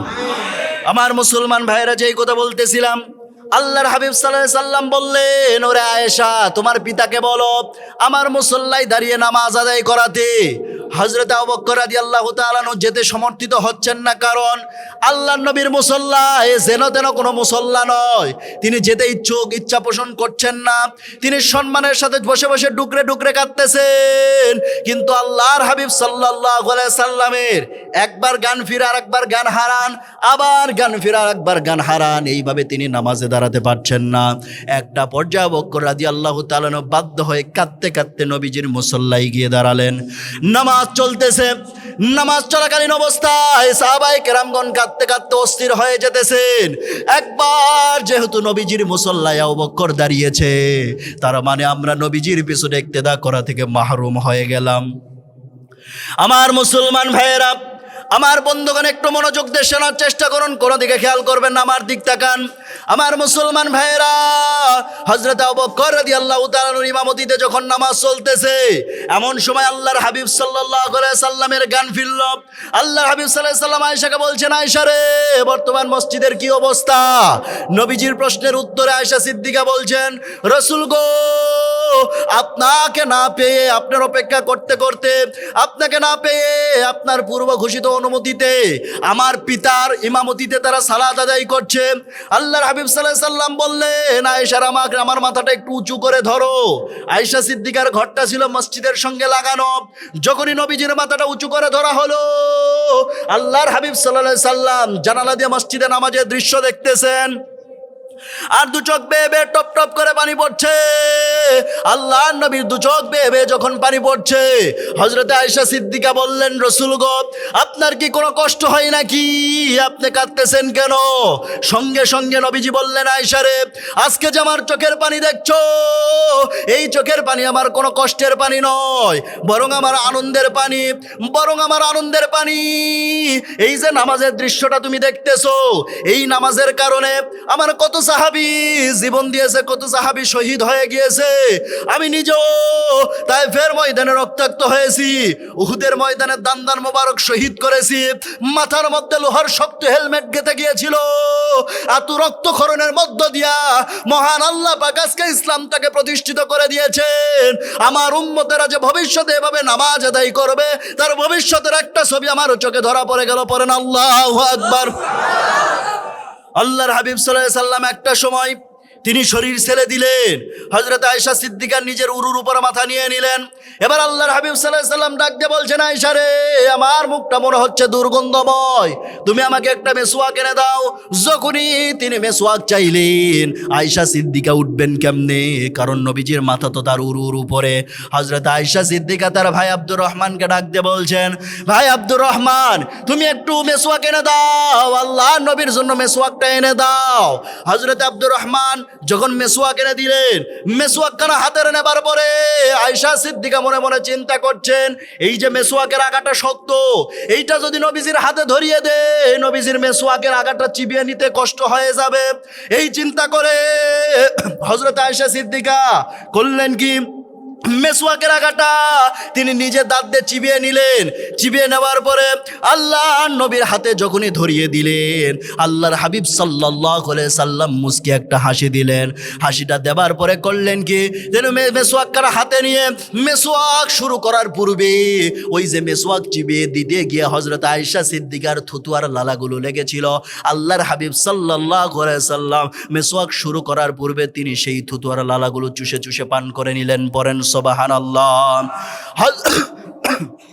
হযরত আয়েশা সিদ্দিকা বলেন, আমি নিজেকে ধন্য মনে করি, কারণ হচ্ছে নবীজি তার জীবনের শেষ সময়ও আমি স্ত্রী আয়েশা আমার হক আদায় করেছে। বলেন সুবহানাল্লাহ।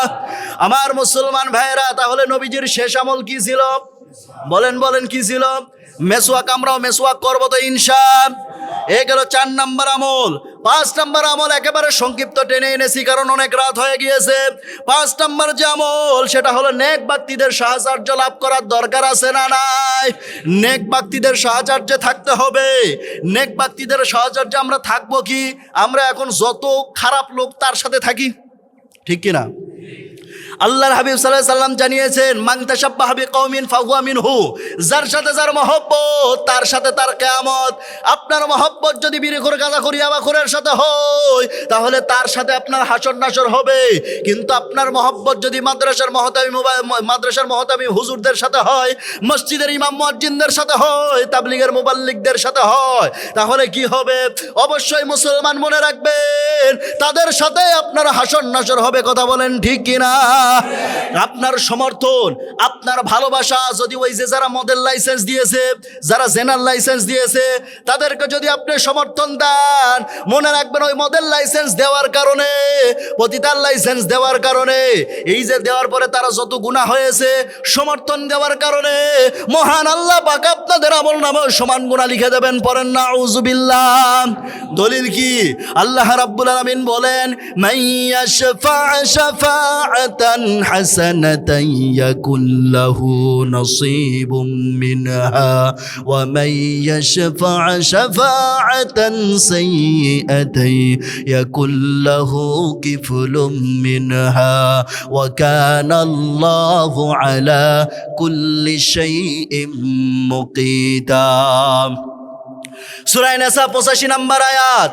আল্লাহ রাব্বুল আলামিন বলছেন, তোমার সমর্থন, কেউ যদি ভালো আমল করে সেইটাকে যদি তুমি সমর্থন দাও, ভালো আমল করে সে যে সওয়াব কামাবে, সমর্থন দেওয়ার কারণে মহান আল্লাহ পাক তোমার আমলনামায় সমান সওয়াব লিখে দেবেন।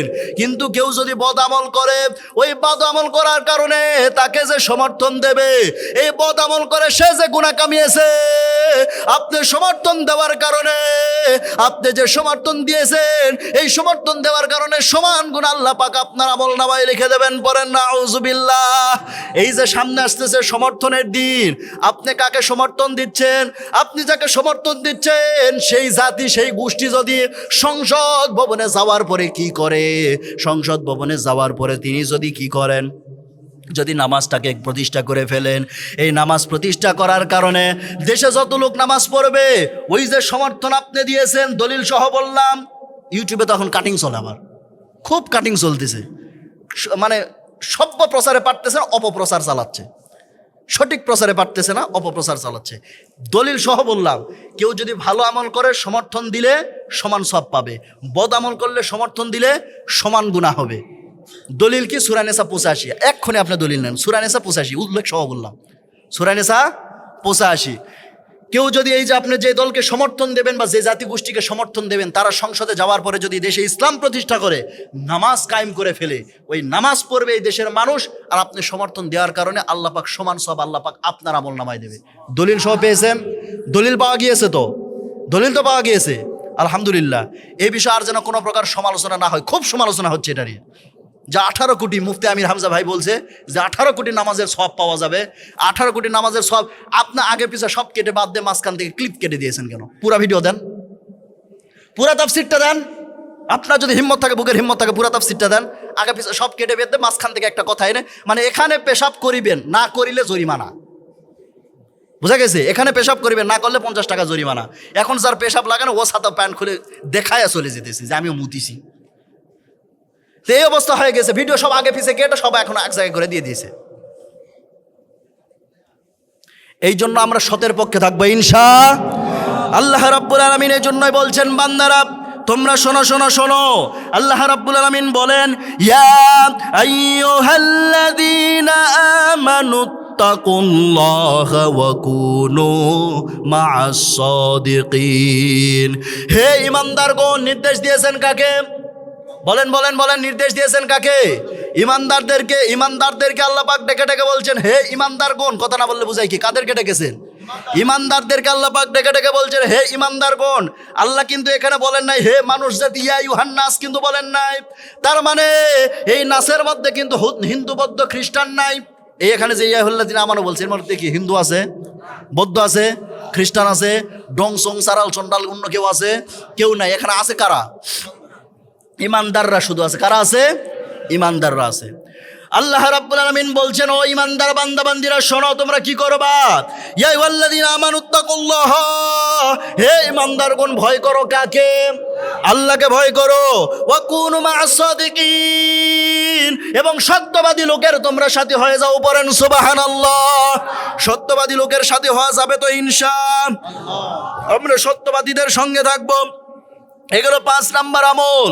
6 নাম্বার আমল হতেছে আল্লাহ এবং তার রসুলের সঙ্গে মহব্বত বাড়াতে হবে। আমাদের মহব্বত এখন আল্লাহর তার রসুলের সঙ্গে নাই। এখন আমাদের মহব্বত হয়ে গিয়েছে ফুটবল, ক্রিকেটার, নায়ক নায়িকা, গায়ক গায়িকা, এদের সাথে। কথা বলেন ঠিক কিনা? আমাদের সমস্ত মহব্বত কিন্তু এখন তাদের সাথে। সেদিন এক যুবককে দেখলাম, এই সাইডেও চুল নাই, এই সাইডেও চুল নাই, পেছনেও চুল নাই, মানে চতুর্দিকে কেটে মাঝখানে দক্ষিণ তালপট্টির দ্বীপ। আছে না নাই? যদি বলা হয় এটা কার কাটিং, বলবে মেসি। তোমার এটা কাটিং কার, বলবে নেইমার। তোমার কার? কুত্তার। আছে না নাই? এই যে বিভিন্ন কাটিং সাটিং দিয়ে রাখে, মুসলমান মনে রাখতে হবে আপনার আদর্শ অন্য কেহ নয়। আপনার আদর্শ কেবলমাত্র শুধুমাত্র রাসূল করিম সাল্লাল্লাহু আলাইহি সাল্লাম। কথা বলেন ঠিক কিনা? এখন যুবকরা হওয়া শুরু করেছে নায়কদের মতো, আর মেয়েরা হওয়া শুরু করেছে এখন নায়িকাদের মতো। আছে না নাই? কেউ হতে চায় পরিমণি, কেউ হতে চায় আরেক নায়িকা, কেউ হতে চায় আরেক নায়িকা। আছে না নাই? এক একজন এক এক নায়িকা হওয়ার জন্য লাফালাফি করতেছে। আর যুবকরা নিজেদেরকে এমন ভাবে স্টাইল করতেছে, শাকিব খান আমাকে হতেই হবে। এই জন্য করছে কি, কানের মধ্যে ছিদ্র করে কানের দুল লাগাইছে। আছে না নাই? এরকম কিছু লম্পট যুবক আছে না নাই? আমার মুসলমান ভাইয়েরা, এই জন্য আল্লাহ রাব্বুল আলামিন বলেছেন তোমাকে মহব্বত লাগাতে হবে রাসূল সাল্লাল্লাহু আলাইহি সাল্লামের সাথে। তোমার মহব্বত ভালোবাসা কেবলমাত্র শুধুমাত্র আল্লাহ এবং রাসূলের জন্য, অন্য কারোর জন্য হওয়া সম্ভব নয়। এটা হলো 6 নাম্বার আমল। 7 নাম্বার আমল, গোপনে প্রকাশ্যে সব জায়গায় ভয় করতে হবে কাকে? আমাদের সমাজে পাপাচার বান্দা আছে না নাই? আচ্ছা মুসলমান জবাব দেবেন, যে বান্দা চুরি করতেছে সে কি আল্লাহকে ভয় করে? যে বান্দা জেনা করতেছে সে কি আল্লাহকে ভয় করে? কারণ যে বান্দা চুরি করতেছে সে তো আল্লাহকে ভয় করে চুরি করতেছে না। যে বান্দা জেনা করতেছে সে বান্দা তো আল্লাহকে ভয় করে জেনা করতেছে না। যে বান্দা ভোট চুরি করতেছে সে বান্দা আল্লাহকে ভয় করে তো ভোট চুরি করতেছে না। কারণ হচ্ছে তার হৃদয়ের মধ্যে যদি আল্লাহর ভয় থাকতো সে কখনোই জেনা করতে পারতো না, সে কখনোই ভোট চুরি করতে পারতো না, সে কখনো কোনো পাপাচার কাজের মধ্যে জড়িয়ে যেতে পারতো না। এই জন্য আল্লাহকে যদি আমরা ভয় করতে চাই, আল্লাহকে যদি ভীতু হিসেবে, আমরা যদি নিজেকে আল্লাহ ভীরু হিসেবে প্রমাণ করতে চাই, গুনাহ মুক্ত থাকার দরকার আছে না নাই? এ হলো 7 নাম্বার আমল। এবার আসেন 8 নাম্বার আমল। অধিক পরিমাণে দোয়া করব কার দরবারে? আল্লাহর দরবারে বেশি বেশি দোয়া করব। আপনার মনের কি যন্ত্রণা, কি জ্বালা, সব আল্লাহর কাছে বলবেন, আল্লাহ গো আমি বড় পাপী বান্দা, আমার এই সমস্যা, আমার সন্তান হয় না, তুমি আমাকে সন্তান দান করো। আমার সংসারের মধ্যে অভাব অনটন দূর হয় না, আল্লাহ তুমি আমার অভাব অনটন দূর করে দাও। আল্লাহ গো আমার সংসারের মধ্যে কোনো বরকত নাই, বরকত দান করে দাও। আমার সংসারের মধ্যে ঝামেলা চলতেছে, আল্লাহ আমার ঝামেলা মিটায় দাও। আল্লাহ তাআলা আমার চাকরি জীবনে কোনো বরকত নাই, চাকরি জীবনে বরকত দান করো। আল্লাহ তাআলা আমার ব্যবসার মধ্যে কোনো বরকত নাই, বরকত দান করো। আল্লাহ তাআলা কৃষি ক্ষেতের মধ্যে আমার বরকত নাই, বরকত দান করো। প্রত্যেকটা বিষয়ে আল্লাহর কাছে বেশি বেশি দোয়া করার দরকার আছে না নাই? এবার আসেন 9 নাম্বার আমল। অধিক পরিমাণে কালিমা পাঠ করা যাবে তো ইনশাআল্লাহ? অধিক পরিমাণে কালিমা পাঠ করতে হবে। কালিমা জিকির আজকার করার দরকার আছে না নাই? তবে সেটা জিকির আজকার করব কি করে? গাছের ডালে চড়ে? বলেন বলেন বলেন। আমার দেশে জিকির, এই এলাকায় কি এরকম জিকির আছে নাকি?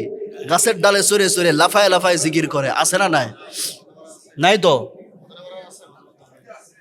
এই ধরনের কোনো জিকির ইসলাম সমর্থিত জিকির নয়। তালিম, তাফসির মাহফিলে এসেছেন, তালিম দেওয়া হবে জিকির, এটা নিশ্চিত। জোরে জোরে এখানে জিকির করা হবে, এটা তালিমের উদ্দেশ্যে। এই যে তাফসির মাহফিলগুলো, এটা কি তালিম। আপনি এখানে যারা মুসলমান আছেন, এখানে সব কি হিন্দুরা আছে নাকি? এখানে সব মুসলমান। আর মুসলমানদেরকে কোরআন হাদিসের তালিম দেওয়া হয়। কি দেওয়া হয়? তালিম। তো ঠিক তেমন করে জিকিরটাও একটা তালিম, যে কিভাবে জিকির আমলটা করবে এটা একটা তালিম দেওয়া হয়। তো এই জিকির, লাফালাফি জিকির, এগুলো ইসলাম সমর্থিত কোনো জিকির নয়। আমার মুসলমান ভাইয়েরা, 9 নম্বরে অধিক পরিমাণে কালিমা পড়তে হবে। 10 নম্বরে আজানের জবাব দিতে হবে। 10 নম্বর আজানের জবাব দেওয়ার অর্থ কি? 5 ওয়াক্ত নামাজ জামাতের সাথে আদায় করার দরকার আছে না নাই? 5 ওয়াক্ত নামাজ জামাতের সাথে আদায় করতে হবে। তবে হ্যাঁ, আমাদের সমাজে কিছু কিছু নামাজি আছে, নামাজিদেরকে গবেষণা করতে নিয়ে আমি পেয়েছি নামাজি মোট 5 প্রকার। কয় প্রকার? 5 প্রকার। 1 নাম্বার নামাজি বার্ষিক নামাজি। কি নামাজি? বার্ষিক নামাজি। গোটা বছরের নামাজের খোঁজ নাই, ঈদের নামাজে সবার আগে যাবে, করকরা সাদা পাঞ্জাবি পরবে, ভিতরের গেঞ্জি দেখা যায়, করকরা লুঙ্গি পরে একবারে প্রথম সারিতে গিয়ে বসবে, যেন মনে হয় বিশাল মুসল্লি, একদম ঈদের জামাতে সবার সামনে গিয়ে বসবে। এটা হলো বার্ষিক নামাজি। কি নামাজি? বার্ষিক নামাজি। এবার আসেন মাসিক নামাজি। মাসিক নামাজি কোন নামাজি? গোটা বছর নামাজের খোঁজ নাই, রমজান মাসের যখন চাঁদ উঠলো মসজিদে এসে ঢুকলো, শাওয়াল মাসের চাঁদ উঠলো ওই যে মসজিদ থেকে বের হলো, গোটা বছর আর খোঁজ নাই। আছে না নাই? এই হলো মাসিক নামাজি। এবার আসেন সাপ্তাহিক নামাজি। পুরা সপ্তাহ ধরে খোঁজ থাকে না, জুমার দিনে ডিজিটাল মুসল্লি, জুমার দিনে ডিজিটাল রেডিমেড ট্রাউজার, রেডিমেড পাঞ্জাবি, রেডিমেড টুপি, যেন মনে হবে রেডিমেড নামাজ পড়তে আসছে। এমন মশান নিয়ে সেই ইমাম সাহেবের পেছনে বসবে, ওদেরই আবার ভাব বেশি। পেছনে যদি কোনো, সামনে কাতারে যদি কোনো বাচ্চা এসে আগে এসেছে বসে গেছে, ডাক দিয়ে বলবে এই হ্যাঁ, মানে বুঝাই দিল তুই সামনে কাতার থেকে দ্বিতীয় কাতারে যা। দ্বিতীয় কাতারে যখন গিয়েছে সেখান থেকে আরেকজন বলতেছে হ্যাঁ হ্যাঁ, মানে বুঝাই দিল 2 থেকে 3-এ চলে যা। এইভাবে সেই ছোট্ট ছোট্ট বাচ্চাদের আবার কপাল খারাপ, এই কাতার থেকে বঞ্চিত হতে হতে সবগুলো একবারে লাস্টের কাতারে। সব আল্লাহর ওলি যখন এক জায়গায় হয়েছে, এবার নামাজ যখন শুরু হয়ে গিয়েছে, ইমাম সাহেব আর কি নামাজ পড়ায়, পেছনে ওরা নতুন নামাজ শুরু করছে। একজন যখন সেজদায় যায় আর একজন আবার কল্লা চেপে ধরে, ও আবার নিচে থেকে ই করে চিল্লে ওটা আসে না নাই? এই তো বর্তমান মুসল্লিদের নামাজের অবস্থা। আমার মুসলমান ভাইয়েরা, এই সাপ্তাহিক নামাজি রেডিমেড ট্রাউজার, রেডিমেড পাঞ্জাবি, রেডিমেড টুপি, সাথে আবার হাতে করে যাই নামাজ নিয়ে এসেছে, বাসার চাবি এক পাশে রাখে, মোবাইল আর পানির বোতল এক পাশে রাখে, মানে গোটা সংসার সাজায় নিয়ে বসে। এলাকায় কি সেরকম মুসল্লি আছে? আছে আছে আছে। আচ্ছা, এ হলো সাপ্তাহিক মুসল্লি। এবার আসেন 3টা গেল, এবার আসেন 4র্থ নাম্বার নামাজি, সেটা হলো বিশেষ দিনের নামাজি। কি নামাজি? বিশেষ দিনের নামাজি। আমার মুসলমান ভাইয়েরা, সবে কদর ছাড়বে না, সবে বরাত ছাড়বে না, সবে মেরাজ ছাড়বে না, এরকম যত বিশিষ্ট দিনগুলো আছে সেই দিনগুলো ছাড়ে না, কিন্তু বাকি দিনগুলো না মসজিদের আশেপাশেও খুঁজে পাওয়া যায় না। আছে না নাই? এটা হলো বিশেষ দিনের নামাজি। আর 5ম নাম্বার হলো জানাজার নামাজি। দেখবেন সমাজের মধ্যে কিছু কিছু মুসল্লি আছে, মসজিদে 1 ওয়াক্ত নামাজ ঠিক মতো পড়ে না, কিন্তু এলাকার মধ্যে যদি একটা কুত্তাও মারা যায় জানাজা ছাড়ে না। আছে না নাই? এই হলো জানাজার নামাজি। আমরা কি 5 প্রকার নামাজি হব না 5 ওয়াক্ত নামাজি হব? বলেন বলেন বলেন, কয় ওয়াক্ত নামাজি হব? 5 ওয়াক্ত নামাজি হয়ে যাবে তো ইনশাআল্লাহ। 5 ওয়াক্ত নামাজ ধরেন আপনার জীবন বদলে যাবে। আজকাল অনেক যুবকরা বলে যে হুজুর আমার জীবনে কোনো সফলতা নাই, হুজুর ব্যর্থতায় আমার জীবন ভরা, প্রেমে খেয়েছি ছ্যাঁকা, আরো যত কিছু আছে। এসে বলে হুজুর আমার জন্য দোয়া করবেন, আল্লাহ যেন সফলতা দান করে। ভাই, সফলতা হওয়ার জন্য একটাই দোয়া। 1 নাম্বার, তুমি গুনাহ ছাড়ো, 5 ওয়াক্ত নামাজ ধরো। 5 ওয়াক্ত নামাজ ধরো, তোমার জীবন বদলে যাবে, তোমার রুটিন বদলে যাবে। ফজরের নামাজ তুমি জামাতের সাথে যখন পড়বা, ফজরের পর তোমার মনে হবে দেখি আমি একটু বইটা খুলে পড়ি। ফজরের নামাজ যখন পড়বা তখন তোমার মনের মধ্যে একটি প্রশ্ন আসবে একদিন, যে শুধু ফজরের নামাজ পড়লাম, কোরআনটা একটু তেলাওয়াত করি, ঠিক কি না? তখন আস্তে আস্তে নিজের মধ্যে পরিবর্তন আসবে, আস্তে আস্তে পরিবর্তন আসবে। সেদিন রংপুরে একটা মাহফিলে গিয়েছিলাম, বিশাল মাহফিল। সেই মাহফিল চলাকালীন ওই সময় একটা স্লিপে প্রশ্ন দিল, হুজুর আমি একটা মেয়েকে পছন্দ করি, কিন্তু মেয়ের বাবা রাজি নয়, এ জায়গায় সে মেয়ের বাবা উপস্থিত আছে, আপনি একটু বুঝিয়ে বলেন। নাউজুবিল্লাহ বলবেন না? আমি তখন বললাম, যুবক তোমার তো চরিত্র আগেই শেষ, তোমার চরিত্র তো আগেই শেষ হয়ে গেছে। তুমি বিয়ের আগে তুমি প্রেম করবা কেন? বিয়ের আগে তোমার সম্পর্ক কিসের? তুমি জেনা করে তোমার চরিত্র তো শেষ, আকাম কুকাম করে সব তোমার তো শেষ করে ফেলছো। তোমার জন্য আমি কি দোয়া করব? বরং তোমার জন্য এখন আমি হেদায়েতের দোয়া করি, আল্লাহ তোমাকে হেদায়েত দান করো। ও যুবক হয়তো মনে মনে চিন্তা করেছিল, হুজুর মনে হয় আমার পক্ষে কথা বলবে। সম্মানিত হাজিরিন, তাহলে এই যুবকদেরকে উদ্দেশ্য করে বলবো, যুবক ভাইরা, তোমরা 5 ওয়াক্ত নামাজ এখন থেকে ধরো, তোমার জীবন বদলে যাবে। 5 ওয়াক্ত নামাজ পড়া যাবে তো? দেখি কে কে পড়বেন 5 ওয়াক্ত নামাজ, একটু হাত তোলেন। শেষ সময় একটু ওয়াদা নিয়ে ছেড়ে দিই। লিল্লাহি তাকবীর। আমরা আল্লাহ তাআলার কাছে ওয়াদা করছি, সবাই হাত তোলেন তোলেন তোলেন। আল্লাহ তাআলা আজকে থেকে ফজর, জোহর, আসর, মাগরিব, এশা 5 ওয়াক্ত নামাজ জামাতের সাথে আদায় করার চেষ্টা করব ইনশাআল্লাহ। আল্লাহ তাআলা তুমি আমাদেরকে 5 ওয়াক্ত নামাজ জামাতের সাথে আদায় করার তৌফিক দান করো। পরে না আমিন, সকলে পড়ছি আমিন, চিৎকার করে পড়ি আল্লাহুম্মা আমিন।